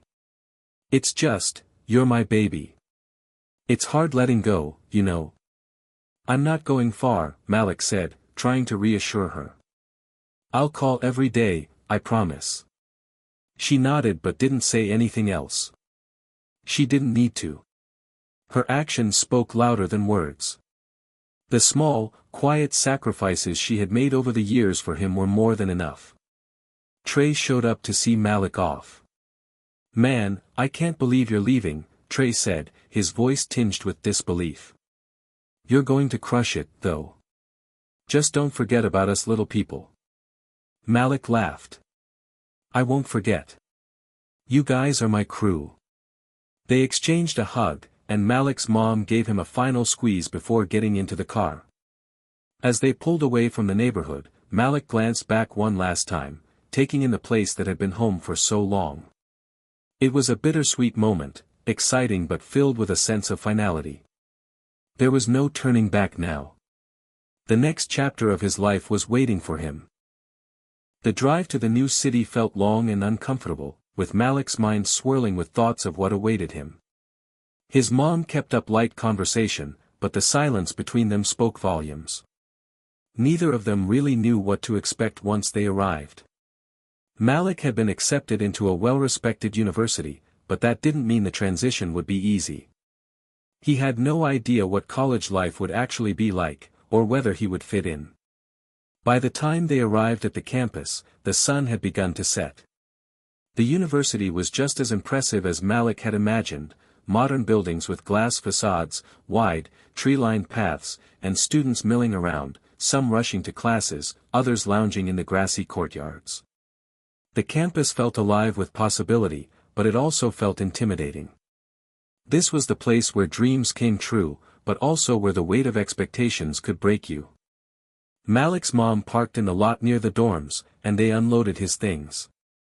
As they walked through the dormitory lobby, the hum of conversation and the sound of laughter filled the air. Malik could feel his nerves building again. This was it. He was about to live on his own, surrounded by strangers. He wasn't sure if he was ready. The room he had been assigned was small but functional. It had a single bed, a desk, and a window that overlooked a small courtyard. He had decorated it with a few personal touches, photos of his family, some small souvenirs from the neighborhood, but it still felt impersonal, like he was living in someone else's space. After settling in, Malik's mom helped him organize his things and unpack some clothes. She kept it light, not wanting to show how emotional she was. When she finished, she turned to him. "You'll be okay, Malik. Just remember why you're here. You've got a future waiting for you." "I know, Mom," Malik said softly. "Thank you for everything. I'll make you proud." His mom smiled, though it was tinged with sadness. "I know you will. I love you, baby." "I love you too," Malik replied, his throat tight. After a long embrace, Malik's mom left, and Malik was left standing in his dorm room, alone for the first time in a long while. He sat down on the bed, looking around. This was it. The beginning of his new life. As the days passed, Malik quickly learned that college was everything people had warned him about, and more. The work was harder, the social dynamics more complex. He was surrounded by students from all walks of life, and sometimes, it felt like he didn't belong. Everyone seemed to know exactly where they were going, except for him. His classes were challenging, the workload overwhelming. Every day felt like a test. But the thing that surprised him the most was how quickly he adapted. He had always been good at navigating new environments, whether it was a new foster home or a new school. College was just another place to conquer. But even with the pressures of school and the daunting newness of it all, Malik couldn't shake the feeling that something was missing. It wasn't just the academic challenges or the lack of familiar faces, it was that he felt like a stranger to himself sometimes. In the midst of all the newness, he was still trying to figure out who he was and what he wanted. The first few weeks of college felt like a whirlwind for Malik. He was still getting used to the campus, trying to memorize the layout of the buildings, and figuring out where everything was. He met new people in his classes and through orientation events, but it felt like he was constantly playing catch-up. It was overwhelming at times, but there was one thing that stood out to Malik: he wasn't as out of place as he'd feared.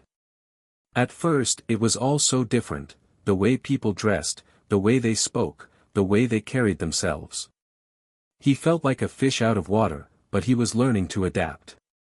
One of the first lessons Malik learned was that college wasn't just about the classes, it was about finding your niche, finding your people. One afternoon, after his history of mathematics class, Malik walked out of the lecture hall, scrolling through his phone when he heard someone call his name. "Malik! Wait up!" He turned to see a guy jogging up to him, his backpack bouncing on his shoulders. "Hey, you're in my math class, right?" the guy asked, grinning. "I'm Jason."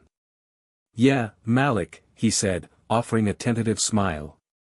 "We sat near each other." Jason chuckled. "Yeah, I remember. You were the guy who kept asking all those questions. I thought you were going to get us kicked out of the lecture at one point." Malik laughed nervously. "I know, I kind of get carried away sometimes." "Don't apologize for being smart, man," Jason said. "Seriously, that's how we learn. So, you going to the math club meetup tomorrow? We're going over some of the concepts from class. You should come." Malik hesitated for a moment. He wasn't sure if a club like that would be his thing, but something about Jason's openness made him consider it. "Yeah, I might check it out." "Where is it?" "It's in the library. We usually meet up around 5 p.m., grab a coffee, work on problems. It's pretty chill, but you get to meet people who are really into math. I think you'd fit in." Malik nodded. "Sounds good. I'll be there." Jason waved him off as he turned to walk in the opposite direction. "See you tomorrow." The next afternoon, Malik found himself walking across campus, unsure if he was making the right choice by attending the math club meeting. He had never been one to easily join groups, especially groups full of strangers.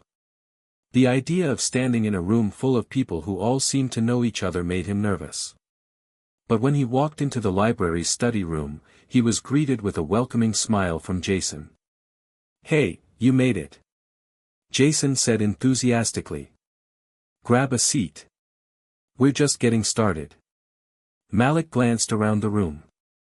There were about 10 other students scattered around, some with textbooks open, others typing on laptops. Some were deep in conversation about the latest problem set, others seemed to be working quietly. It was a comfortable vibe, different from the pressure of his classrooms. This wasn't about grades or proving himself. It was just about learning and having fun with it.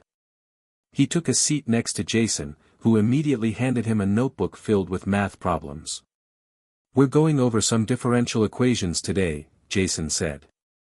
I know it sounds boring, but once you get the hang of it, it's kind of fun.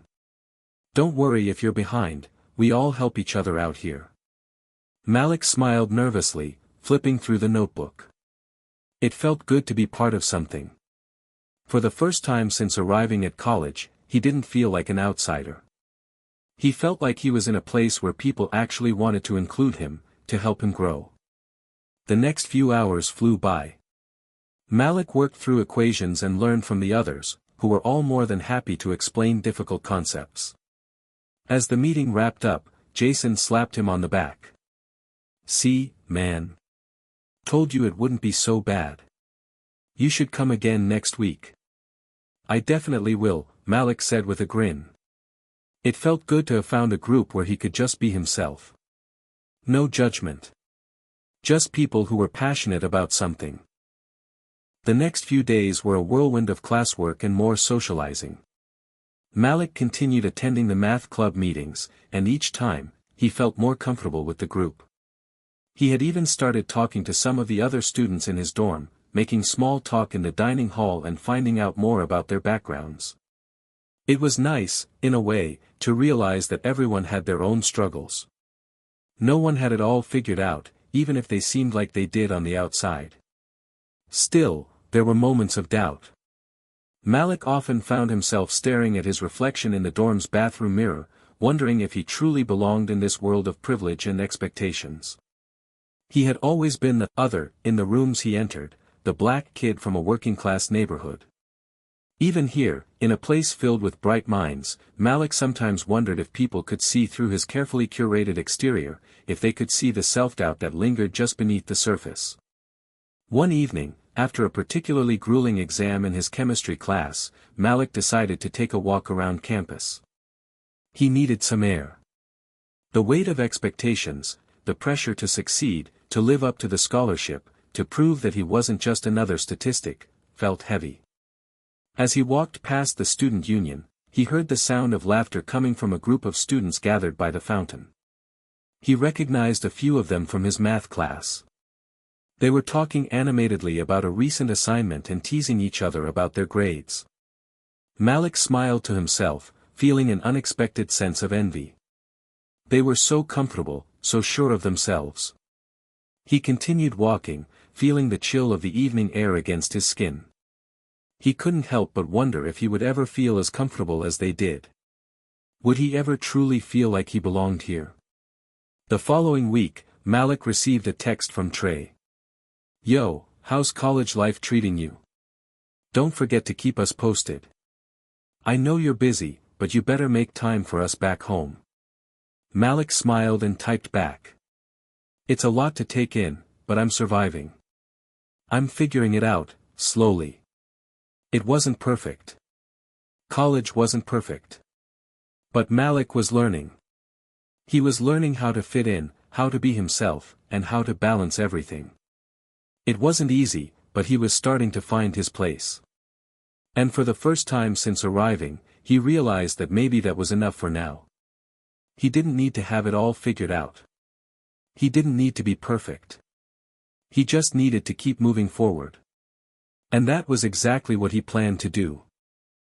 As the weeks passed, Malik began to settle into the rhythm of college life. His classes were demanding, but manageable. The friendships he had started to form in the math club and with a few dorm mates began to feel more genuine. Yet, despite the outward appearance of success, Malik still wrestled with something deeper, a nagging, persistent fear that seemed to hang over him like a cloud. It wasn't a fear of failure, exactly. He had already experienced failure in his life, plenty of it, and had learned to pick himself back up. It was a fear of not being enough. Not being enough to succeed in this world that seemed so different, so foreign. Not being enough for the people who believed in him, the ones who saw potential in him even when he didn't see it in himself. Malik knew that college was supposed to be a fresh start, but deep down, he couldn't shake the feeling that no matter how hard he worked, no matter how much he tried to fit in, he would always be seen as an outsider. The black kid from a rough neighborhood, the one who had to fight for every scrap of opportunity. It was a fear that haunted him late at night, in the quiet moments when he was alone in his dorm room, studying for exams or scrolling through his phone. One particular evening, Malik found himself sitting at his desk, trying to study for an upcoming physics exam. His books were spread out in front of him, but his mind kept wandering. He couldn't focus. The pressure of his scholarship, the weight of his family's hopes, and the ever-present fear of not measuring up were all slowly eating away at him. He thought about home, his mother, his little sister, and his old friends. They were all counting on him to make it, to succeed where others in his neighborhood had failed. His mom had worked tirelessly, making sure Malik had the opportunities she never had. The idea of letting her down was unbearable. Malik closed his physics textbook and leaned back in his chair, staring out of the window at the dimly lit campus below. The cold night air seeped through the cracked window, reminding him that he wasn't really home anymore. He wasn't even sure where home was anymore. The next day, Malik walked across campus toward his math club meeting, the familiar weight of doubt clinging to him. As he neared the library, he saw Jason and a few others gathered by the fountain, laughing and chatting about their weekend plans. Malik hesitated for a moment, unsure if he should join them. It had been a rough week, and he wasn't in the mood to make small talk. But Jason noticed him standing off to the side and waved him over. "Hey, Malik. You're just in time. We're talking about the next math competition. You in?" Jason asked, his voice light and easy. Malik forced a smile, trying to mask the unease he was feeling. Sure, I'll join in. What's the competition about?" "It's a team thing," Jason explained. "We solve problems together and then present our solutions. It's a pretty chill environment, but it's also a good way to apply what we've learned in class. You know, test our skills." Malik thought about it for a second. He had always been good at math, but the idea of being part of a team competition made him nervous. He wasn't sure if he was ready to put himself out there in front of others, especially when the pressure was high. But he didn't want to seem like he was backing down either. "All right," Malik said, trying to sound confident. "I'll give it a shot." Jason grinned. "That's the spirit. We'll meet up on Saturday to practice. Don't worry, we've got your back." Saturday came faster than Malik had expected. He found himself sitting with Jason and the rest of the group in one of the study rooms in the library. Everyone seemed to know what they were doing, but Malik still felt out of place.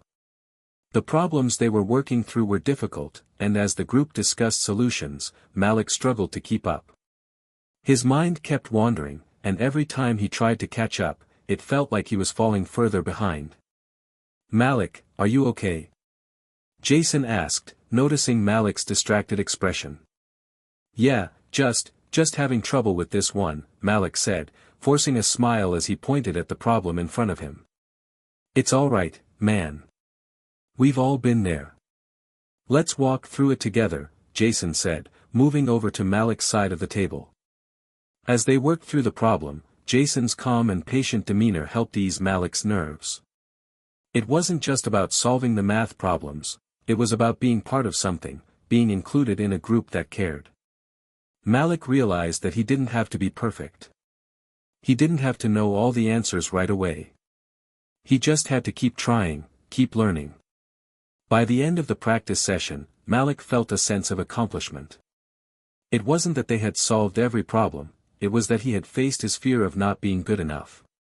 He had opened up to his peers and allowed himself to make mistakes without letting it define him. Later that evening, after the meeting, Malik went for another walk around campus. This time, his steps felt lighter. He wasn't carrying the same burden of doubt he had been before. He knew that things weren't going to be easy. College was hard, and it wasn't just the coursework, it was the emotional weight of constantly trying to prove himself.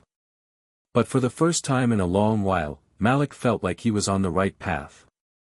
As he walked past the fountain again, he heard a familiar voice behind him. "Hey, Malik. You heading back to the dorm?" It was Jason again. "Yeah, just clearing my head. Mind if I walk with you?" Jason asked. "Sure," Malik replied, surprised by the offer. He wasn't used to people just wanting to hang out with him for no reason. They walked side by side in comfortable silence for a few moments before Jason spoke again. "You're doing great, man. I know it's not easy, but you're exactly where you need to be. Don't doubt yourself." Malik stopped walking for a moment, turning to face his friend. "You really think so?" Jason smiled. "I know so. You're smart, you're driven, and you're already making an impact here. You've got this." For the first time in weeks, Malik felt like maybe, just maybe, he did. That night, as Malik lay in bed, he thought about everything that had happened so far. He had faced his fears, both in the classroom and in his personal life. He wasn't the same person who had walked onto this campus just a few months ago. He had learned to trust himself, to trust his abilities. And though there were still many challenges ahead, Malik knew that he was no longer running from them. He was facing them head-on. The weeks after the math competition practice were a blur. Malik had been busy, splitting his time between classes, study sessions, and a growing sense of purpose that was taking root inside him. For the first time since coming to college, he felt like he was actually thriving. The fear of being inadequate, the feeling that he was somehow less than the people around him, began to dissipate. It was as though something had clicked. On a bright Monday morning, Malik found himself standing in front of the door to his calculus class, staring at the numbers above it. He had done his homework, studied for hours, and felt confident about the material, something he hadn't felt before. But there was still that little knot in his stomach, a reminder that old habits of self-doubt died hard. He reached out and pushed the door open. Inside, the classroom buzzed with energy as students found their seats and chatted with their neighbors. Malik spotted a seat next to Jason, who was already unpacking his backpack. "Ready for this?" Jason asked with a grin, his eyes bright with the excitement of the day. "Honestly, I feel like I've studied enough to at least hold my own today," Malik said, settling into his chair. Jason laughed. "That's the spirit. We've all been there. Just trust what you know." As Professor Baker walked into the room, the chatter died down. She was a no-nonsense kind of professor, with a sharp mind and an even sharper wit. "All right, class," she began, pulling out her notes.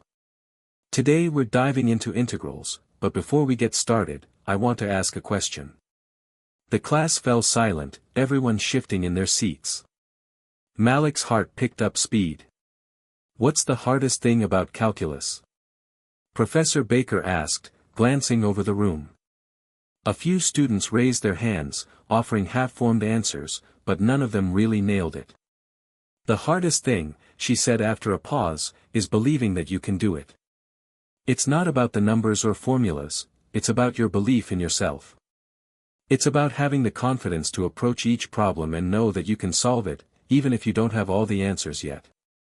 Success in math, and really in anything, starts with that mindset." Malik stared at her, struck by how true her words were. The message resonated with him deeply, echoing his own internal struggle to feel like he belonged here, to believe that he was worthy of being in this room, among these brilliant students. The rest of the class passed in a blur of equations and discussion. Malik found himself getting lost in the material, his focus unbroken for the first time in weeks. He understood the concepts, really understood them.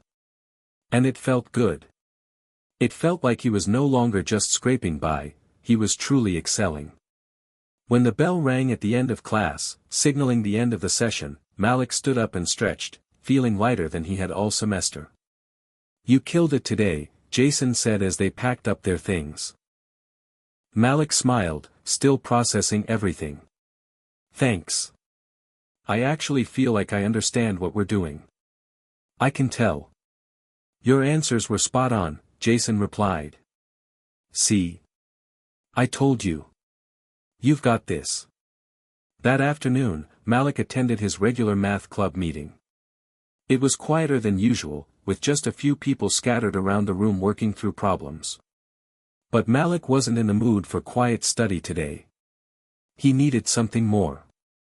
As soon as he entered, Jason waved him over. "Hey, Malik. You got a minute?" "Yeah, what's up?"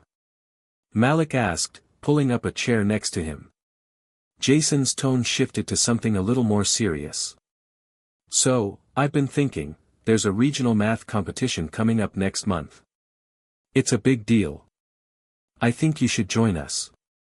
You've been killing it lately in our practices, and I honestly think you could contribute something really valuable."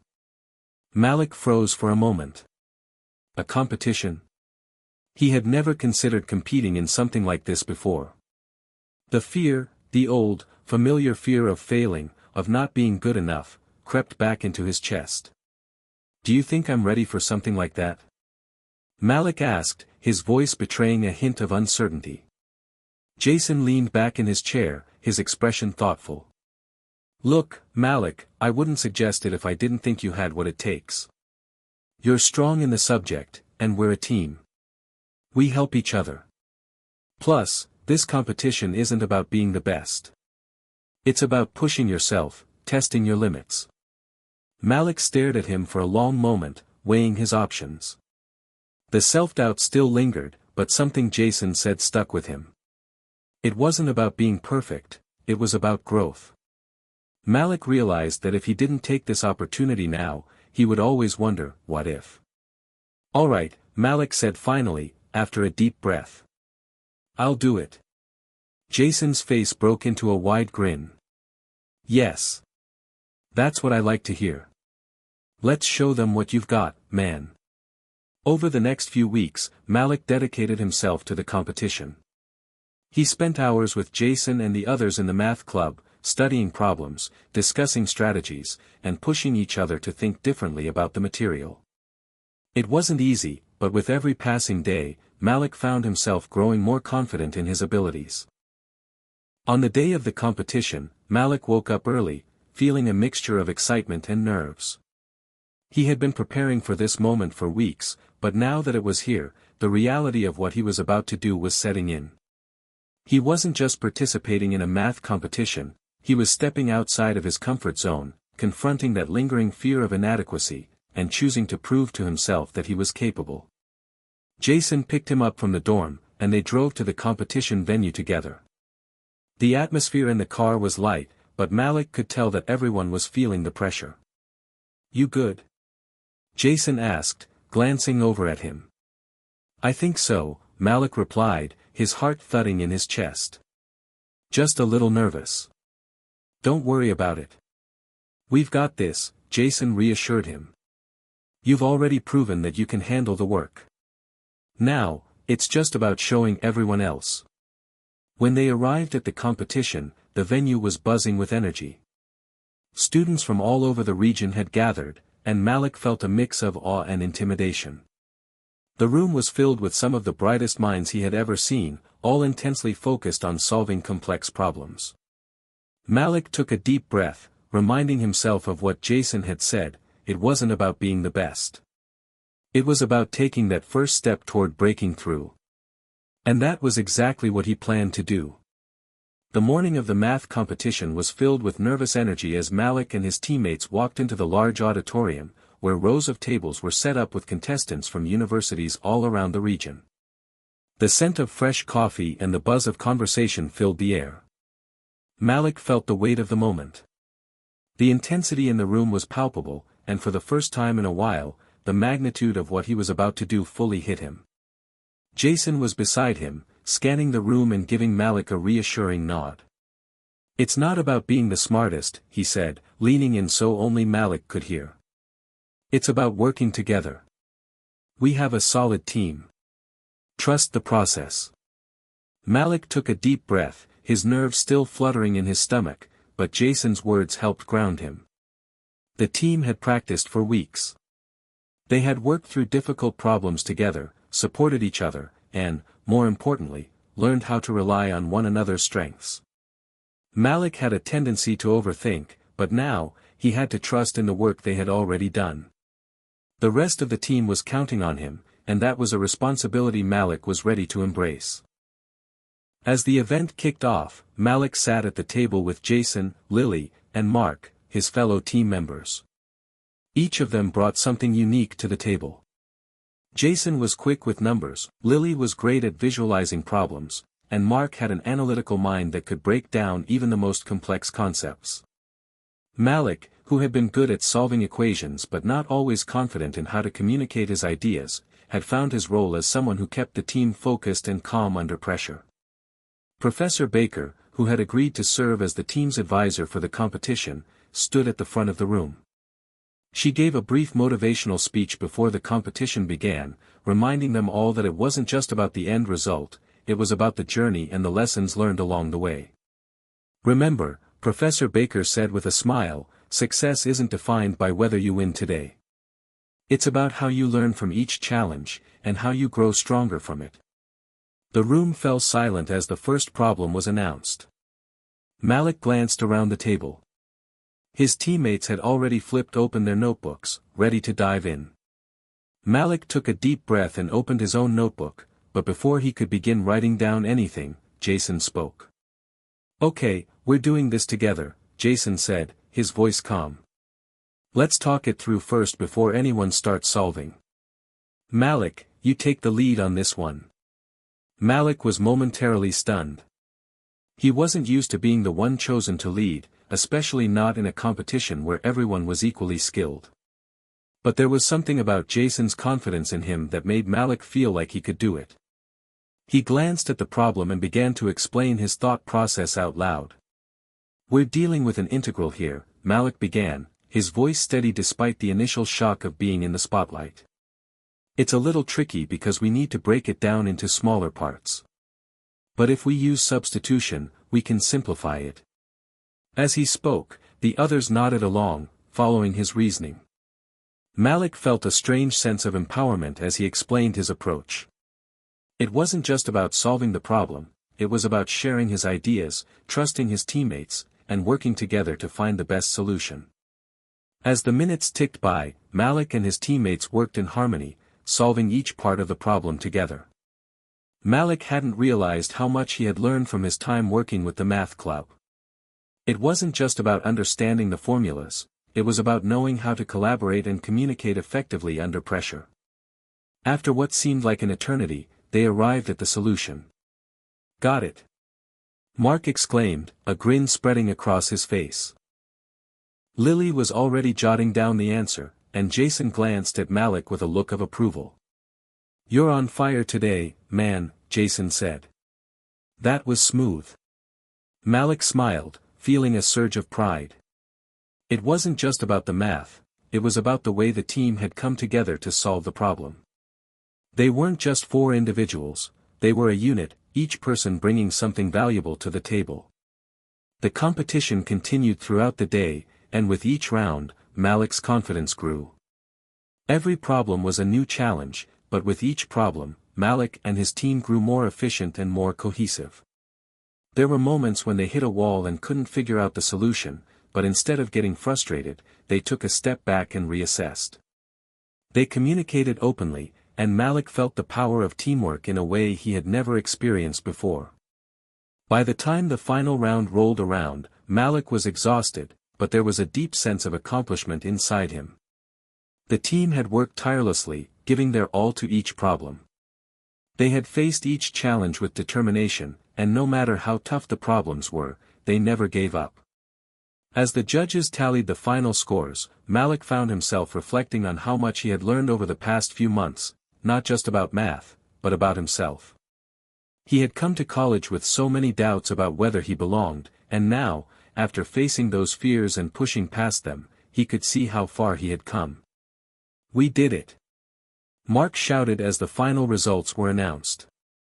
Their team had placed in the top 5, a huge accomplishment for a group of students who had only been working together for a few months. Malik felt a rush of pride, not just for the placement, but for the way the team had supported each other. Professor Baker walked up to their table, a proud smile on her face. "I knew you all could do it. Well done, everyone." As the team celebrated, Malik stood back for a moment, taking it all in. He wasn't just celebrating a victory in a math competition. He was celebrating the fact that he had stepped outside of his comfort zone, learned to trust others, and, most importantly, learned to trust himself. It was a victory that went beyond the competition, it was a victory over his own self-doubt. Jason clapped him on the back. "I knew you had it in you. You're part of the team now, Malik. You're one of us." Malik smiled, feeling like for the first time in a long while, he truly belonged. The drive back to campus was filled with chatter and laughter. Malik could barely contain his excitement, but there was also something else, a sense of peace.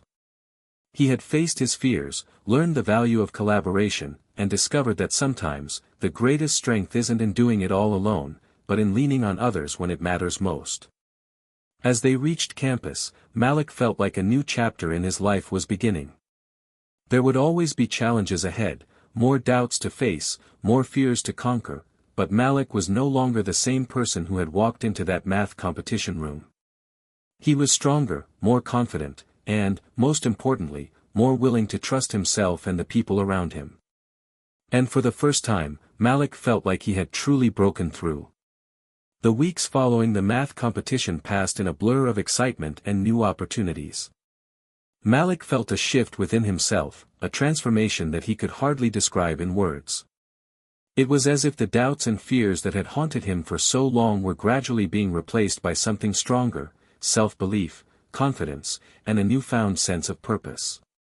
The sense of accomplishment from the competition lingered, but more than that, Malik began to realize that this was just the beginning.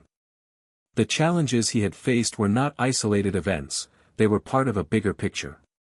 A picture that was beginning to reveal itself more clearly with each passing day. One afternoon, as Malik sat in the student lounge with Jason and Lily, the conversation took an unexpected turn. "So, Malik," Jason said, leaning back in his chair, "have you thought about what you want to do after graduation?" Malik paused, surprised by the question. It wasn't something he had given much thought to, not seriously anyway.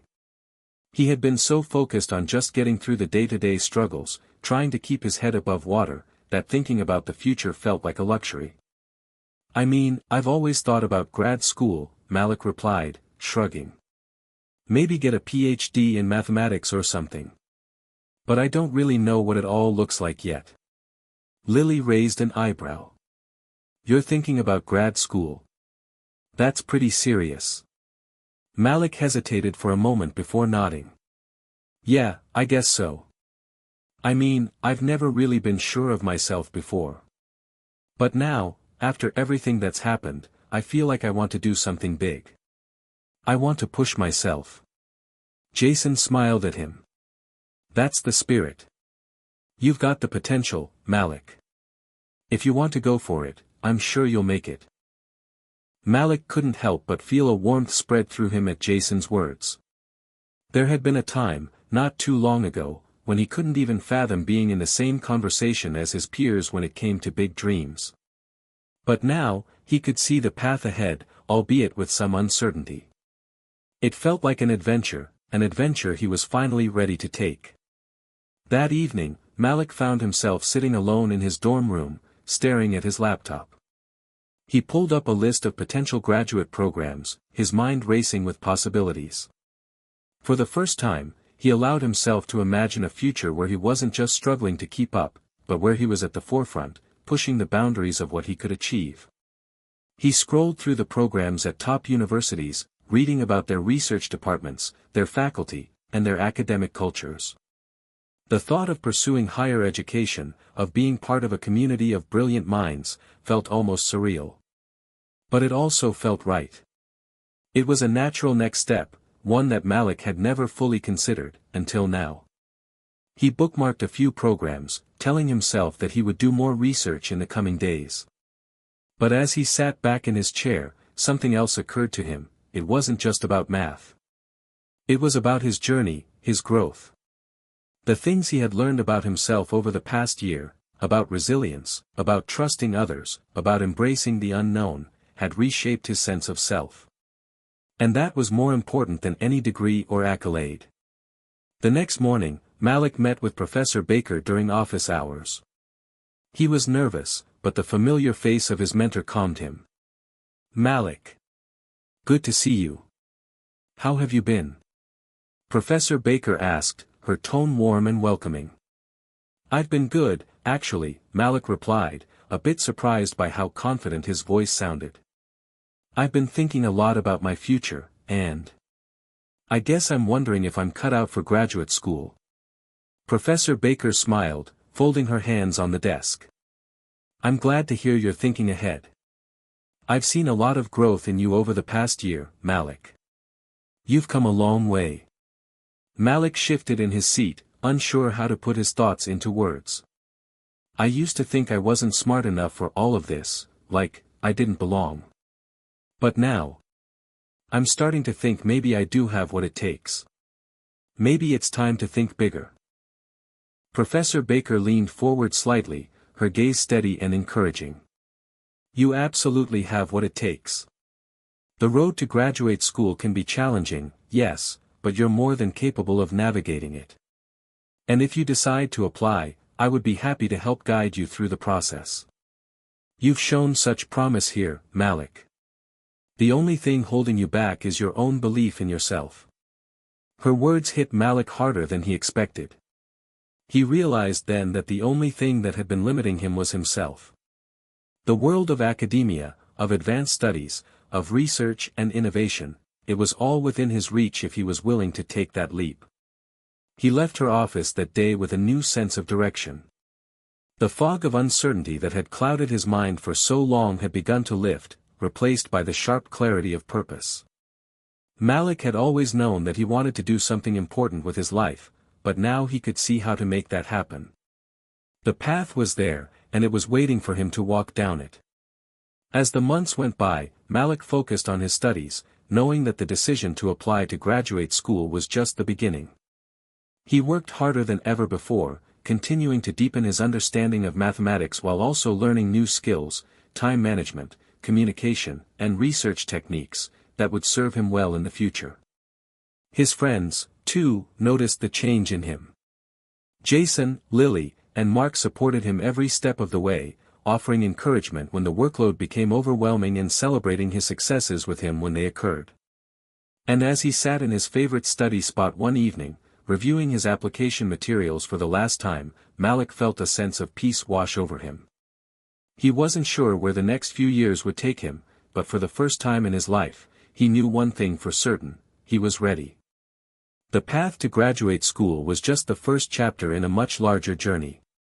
He didn't have all the answers, and he probably never would, but Malik had learned to trust the process and embrace the unknown. He was no longer the person who second-guessed every step. He was someone who stepped forward with confidence, ready to face whatever came next. That evening, as Malik submitted his graduate school applications, he smiled to himself. He had come a long way from the uncertain student who had stepped foot on campus for the first time. He had learned that success wasn't about perfection, it was about progress. It was about pushing through the doubts, the failures, and the fears, and finding the strength to keep moving forward. As the confirmation email popped up in his inbox, Malik felt a sense of closure, but also anticipation. He was about to embark on a new adventure, and he couldn't wait to see where it would take him. The months that followed Malik's application to graduate school were filled with a mixture of excitement and anxiety. As he waited for the responses, his days were consumed with a blur of studying, meetings with professors, and late-night conversations with his friends. The weight of what was to come, whether he would be accepted into a program, was always at the back of his mind. But at the same time, he couldn't ignore the changes that had already happened within him. For the first time in a long while, Malik didn't feel like he was chasing after a goal just to prove something. He wasn't trying to meet the expectations of others, nor was he trying to outdo his past self. He had simply come to a place where he wanted to learn, grow, and be the best version of himself, regardless of where that took him. His friends, especially Jason and Lily, had noticed the difference in him. They'd watched him push through the toughest moments of his life, and now they saw a Malik who was more grounded, more confident. He was no longer just the guy who tried to fit in, he was becoming the person who knew exactly who he was, even when it was hard to admit that to himself. It was late one Thursday evening, just after dinner, when Malik's phone buzzed with an unexpected email notification. His heart skipped a beat as he checked the screen, an email from the graduate school he had applied to. His hands trembled slightly as he opened the email. The subject line read, "Graduate School Acceptance Notification." "Okay, Malik. Here we go," he whispered under his breath. As he read through the email, his heart raced. The words swam in front of his eyes before he could process them fully. "Dear Malik Carter, we are pleased to inform you that you have been accepted to the master's program in mathematics at XYZ University." It was as though the entire world stopped. Malik blinked, rereading the message several times to make sure it was real. The reality of it hit him hard, he had made it. He had been accepted into a top-tier graduate program, something that seemed impossible just a year ago. A smile spread across his face, and a wave of emotions flooded him, relief, joy, disbelief, and above all, gratitude. His journey had been full of obstacles, but now, the road ahead seemed clearer than ever. He jumped up from his desk, unable to contain his excitement. Without thinking, he called Jason. "Jason. Guess what? I got in." Malik exclaimed the moment Jason picked up. "What? No way." Jason's voice was filled with excitement. "That's amazing, man. You totally deserve it. I knew you could do it." The two of them laughed and celebrated on the phone for a few minutes before Malik told him that he would be telling Lily and Mark next. They were all a part of this journey, and Malik wanted to share this moment with them. It wasn't just his victory, it was their victory too. The next few days were a whirlwind of calls and celebrations. Malik had shared the news with his family, and their pride in him was evident. His mom, in particular, had been his biggest supporter through every challenge. "I always knew you could do it, Malik," she said, her voice warm and full of love. "You've worked so hard. I'm so proud of you." Malik felt a lump form in his throat as he heard the pride in his mother's voice. She had been there for him when the world seemed too heavy, when the odds were stacked against him. This moment was for her as much as it was for him. After spending the evening on the phone with family, Malik found himself sitting in his dorm room, alone, reflecting on everything that had led him to this point. It wasn't just the grades, the accomplishments, or the competitions he had won. It was the journey, the countless hours of struggle, the relationships he had built, the self-doubt he had overcome. All of it had led him to this very moment. He thought about his first year in college, the uncertainty, the fear of not fitting in, and the feeling of being out of place. He remembered how he had almost given up, how close he had come to quitting, thinking that maybe he wasn't cut out for this life. But then something had changed.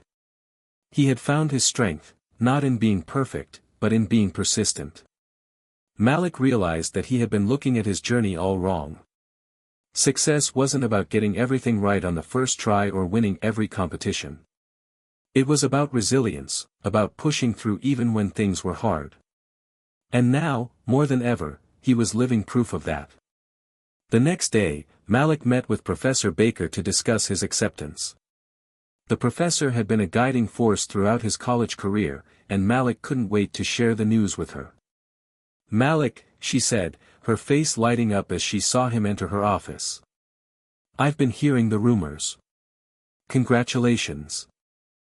"Thank you, Professor," Malik said, smiling wide. I still can't believe it, but I got in. To graduate school. To XYZ University. Professor Baker's eyes sparkled with pride. I told you. You were ready for this. You've always been capable of so much, Malik. You just had to believe in yourself. Malik took a deep breath, feeling overwhelmed with gratitude. I can't thank you enough, Professor. You've been there for me when I didn't believe in myself. You helped me see that I wasn't just capable of making it through, I could thrive. Professor Baker nodded, a proud smile on her face. You didn't just make it through, Malik. You grew. You've learned so much, not just about math, but about yourself. And that's what will take you far. Keep that confidence. Keep that drive. The next chapter is yours to write. Malik walked out of her office that day with a renewed sense of purpose. He wasn't just walking into graduate school, he was walking into the future he had worked so hard to create. But it wasn't just about the degree. It was about the journey that had gotten him there, and the new journey he was about to embark on. As the end of the semester approached, Malik began to pack up his dorm room. It was a bittersweet process. The room he had lived in for the past year held memories of both the struggles and victories he had experienced. His journey had come full circle, and now he was preparing to take the next step into the unknown. He sat down on his bed, staring at the empty walls of his room, and smiled. There was still so much ahead of him. But for the first time, he wasn't afraid. The future was no longer something to fear. It was something to look forward to. As Malik closed the door to his dorm room for the last time, he realized that this wasn't an end, it was a new beginning. And with that realization, he felt more ready than ever for what came next. The days after Malik's acceptance letter to graduate school felt like a dream. He was floating, caught between the excitement of the future and the bittersweet realization that his time at college was quickly coming to an end. The semester was winding down, and in just a few weeks, he would be packing his bags for a new chapter, graduate school at XYZ University. But as he packed up his dorm room, Malik couldn't help but feel a mix of emotions. He walked around his small room one last time, running his fingers over the familiar surfaces, the worn-out desk, the framed pictures on the wall, the books piled high on his shelf. Each item was a memory, a part of his journey. And now, it was all about to change. His friends, Jason, Lily, and Mark, had all started making plans for their own futures. Jason was preparing for a job in engineering, while Lily had a summer internship lined up with a law firm. Mark, ever the adventurer, was planning a trip abroad. They were all moving forward, each in their own way, but Malik felt like he was about to take a much bigger leap. The unknown of graduate school loomed before him, and though he was excited, a part of him was also a little scared. The thought of leaving behind the campus that had become his home was daunting. It wasn't just the physical space, it was the people, the friendships, the familiar rhythms of daily life. Malik had grown here, found himself here, and now, he was about to leave it all behind. But in his heart, he knew it was the right step. It wasn't just about continuing his education, it was about pushing himself, breaking free from the limits he had once placed on himself. One evening, Malik sat down with Jason and Lily in the campus cafe to share the news about his upcoming move. So, this is it, Malik said, looking at his friends with a serious expression. In a few weeks, I'm leaving. I'm heading to XYZ University for grad school. Jason grinned. That's awesome, man. You're gonna crush it there. Lily nodded. It feels like just yesterday we were all struggling to figure things out. And now you're off to grad school. I'm so proud of you. Malik smiled, feeling his heart swell with gratitude. They had been there for him through every high and low. They had witnessed his growth, just as he had witnessed theirs. And now, it was his turn to take the next step. Thanks, guys.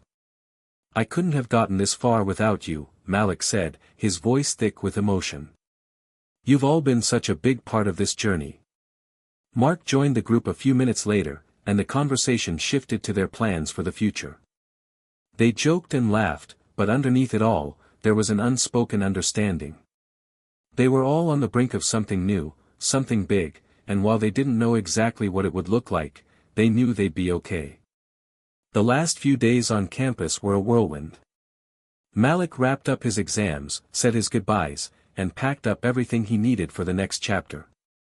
But it wasn't until the night before he left that the reality of the situation really hit him.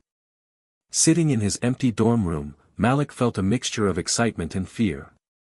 He was ready for this. He had worked for this. But still, he couldn't shake the feeling of uncertainty. What would graduate school be like?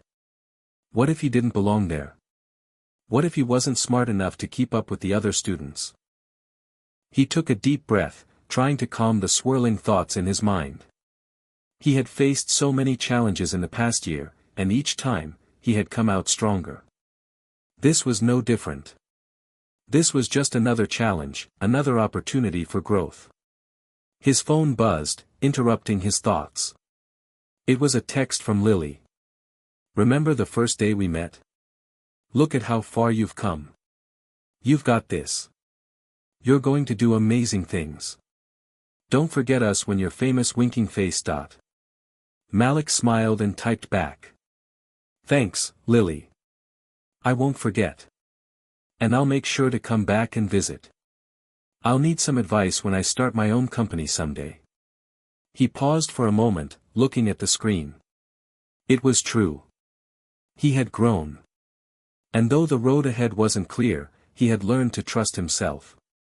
He wasn't the same Malik who had stepped onto campus all those months ago. He had become someone different, someone who knew what he was capable of, even if he wasn't sure what the future would look like. Malik closed his eyes and allowed himself to reflect on his journey. He had struggled, yes. He had faced setbacks, doubted himself, and feared the unknown.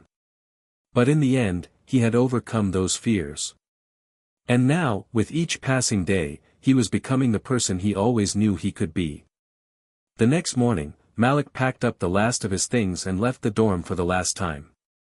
He said his final goodbyes to his friends, promising to stay in touch. And as he walked out of the campus gates, he couldn't help but feel a sense of finality. This chapter of his life was over. But he wasn't sad. Instead, he felt a deep sense of pride and excitement for the future. Graduate school began a few weeks later. The transition was challenging, as he expected, but Malik embraced it wholeheartedly. The courses were demanding, and the competition was fierce. But he had faced tough challenges before, and he knew that he could meet this one head-on. Each day at XYZ University, Malik found himself growing, not just academically, but personally. He was surrounded by brilliant students and professors, and though at first, he felt like an outsider, it didn't take long for him to realize that he was exactly where he was meant to be. His passion for mathematics deepened, and he began to build relationships with his peers that would last a lifetime. As he worked through the complexities of his new life, Malik never forgot where he came from. He remembered the days when he felt like an outsider, when he doubted his place in the world. And now, as he sat in his new study group, engaged in complex mathematical discussions with some of the brightest minds he had ever met, he realized something profound: he wasn't just a student at XYZ University. He was a part of something bigger. Something important. The road ahead was long, but Malik knew he was ready. He had already overcome so much. And now, the world was his to explore. It had been a year since Malik first stepped onto the campus of XYZ University for graduate school. The transition had been anything but easy. There had been moments of self-doubt, stress, and times when he wondered if he was truly cut out for the rigors of academia. But now, as he sat at his desk in the middle of the semester, surrounded by notes, equations, and textbooks, he realized something important: he was no longer the same person who had nervously opened that acceptance letter months ago. He had become someone who not only belonged here but was thriving. Malik's days were filled with lectures, study sessions, and late-night research. The work was demanding, but he no longer felt overwhelmed by it. His confidence had grown in ways he hadn't imagined. The relationships he had formed with his professors and fellow graduate students helped to reinforce his belief in his abilities. He was not just participating in the conversation, he was leading it in many ways. His work on mathematical theories and problems was making waves within his department, and even his professors had started to recognize his contributions as something truly special. It was the middle of a chilly autumn afternoon when Malik got the email.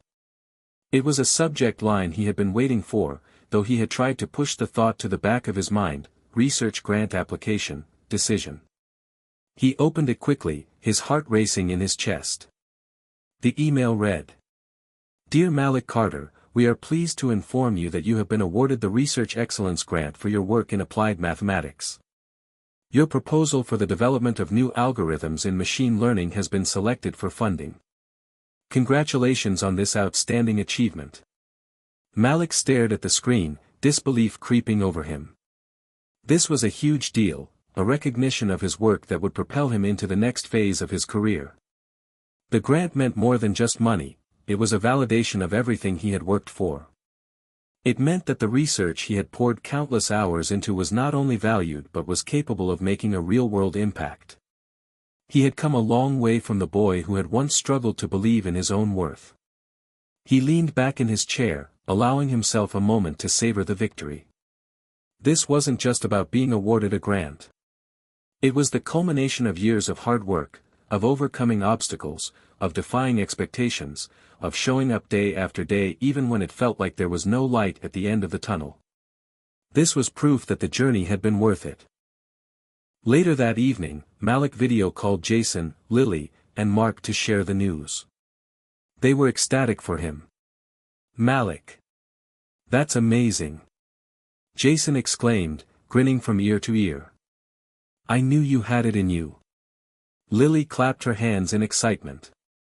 I'm so proud of you. This is just the beginning, right? Yeah, but I couldn't have done it without you all, Malik said, his voice full of gratitude. You guys kept me going when I thought I couldn't. When I felt like giving up, you reminded me of who I was. I'm thankful for that every single day. Mark, who had been silent for a moment, added, Don't forget to invite us to the award ceremony when you get your Nobel Prize. You're going places, man. Malik laughed, feeling a warmth spread through him. It was moments like these, shared victories, old friendships, that made the journey so meaningful. They were all moving forward in their own ways, but they would always have each other's backs. As the call ended and Malik returned to his work, he couldn't shake the feeling that he was on the precipice of something even bigger. The grant was just the beginning.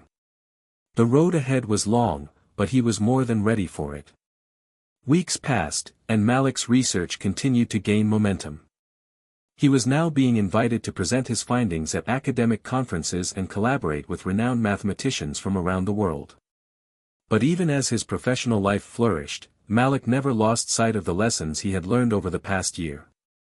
He realized that success wasn't just about the awards or recognition, it was about the person he had become along the way. He had learned to trust himself, to push through doubt, and to find strength in the face of challenges. His journey had taught him that the road to success was rarely straight, but each detour, each moment of failure, had been an essential part of his growth. And it wasn't just about his academic achievements. Malik had also learned the value of community, of supporting those around him and lifting them up just as they had done for him. He knew that the friendships he had forged in college were some of the most valuable things he had in life. They weren't just friends, they were his family. And no matter where life took them, they would always be there for one another. As graduation day approached, Malik took a moment to reflect on how far he had come. He thought back to his first day on campus, the nerves that had plagued him as he wondered if he belonged. He thought about the struggles he had faced, those moments when he doubted his abilities, when the weight of the world seemed too much to bear. But now, here he was, about to graduate from one of the most prestigious programs in the country with a research grant in his name and a future full of promise. He had done it. He had truly done it. Malik sat in the quiet of his dorm room one last time, the world outside bustling with energy. It felt surreal that he was about to leave this place behind. But as he looked at the pictures on the wall, the books on his desk, and the framed diploma that now hung proudly on his wall, he realized that it was time to turn the page. The future, Malik realized, wasn't something to fear. It was something to embrace. The possibilities were endless. And whatever happened, he knew one thing for sure: he was ready. The day of his graduation, Malik stood with his friends, Jason, Lily, Mark, and his professors, all of them watching with pride as Malik walked across the stage to receive his diploma. The applause filled the auditorium, but in that moment, Malik could only hear his own heartbeat. This was the moment he had worked for. The culmination of every challenge, every sleepless night, every ounce of effort he had put into this journey. And as he stood there, looking out at the crowd, Malik couldn't help but smile. He had done it. And this was just the beginning. Hit subscribe and leave a comment with where you're watching from. This story might just spark a new beginning. What's one thing that always pushes you forward, even when things get tough?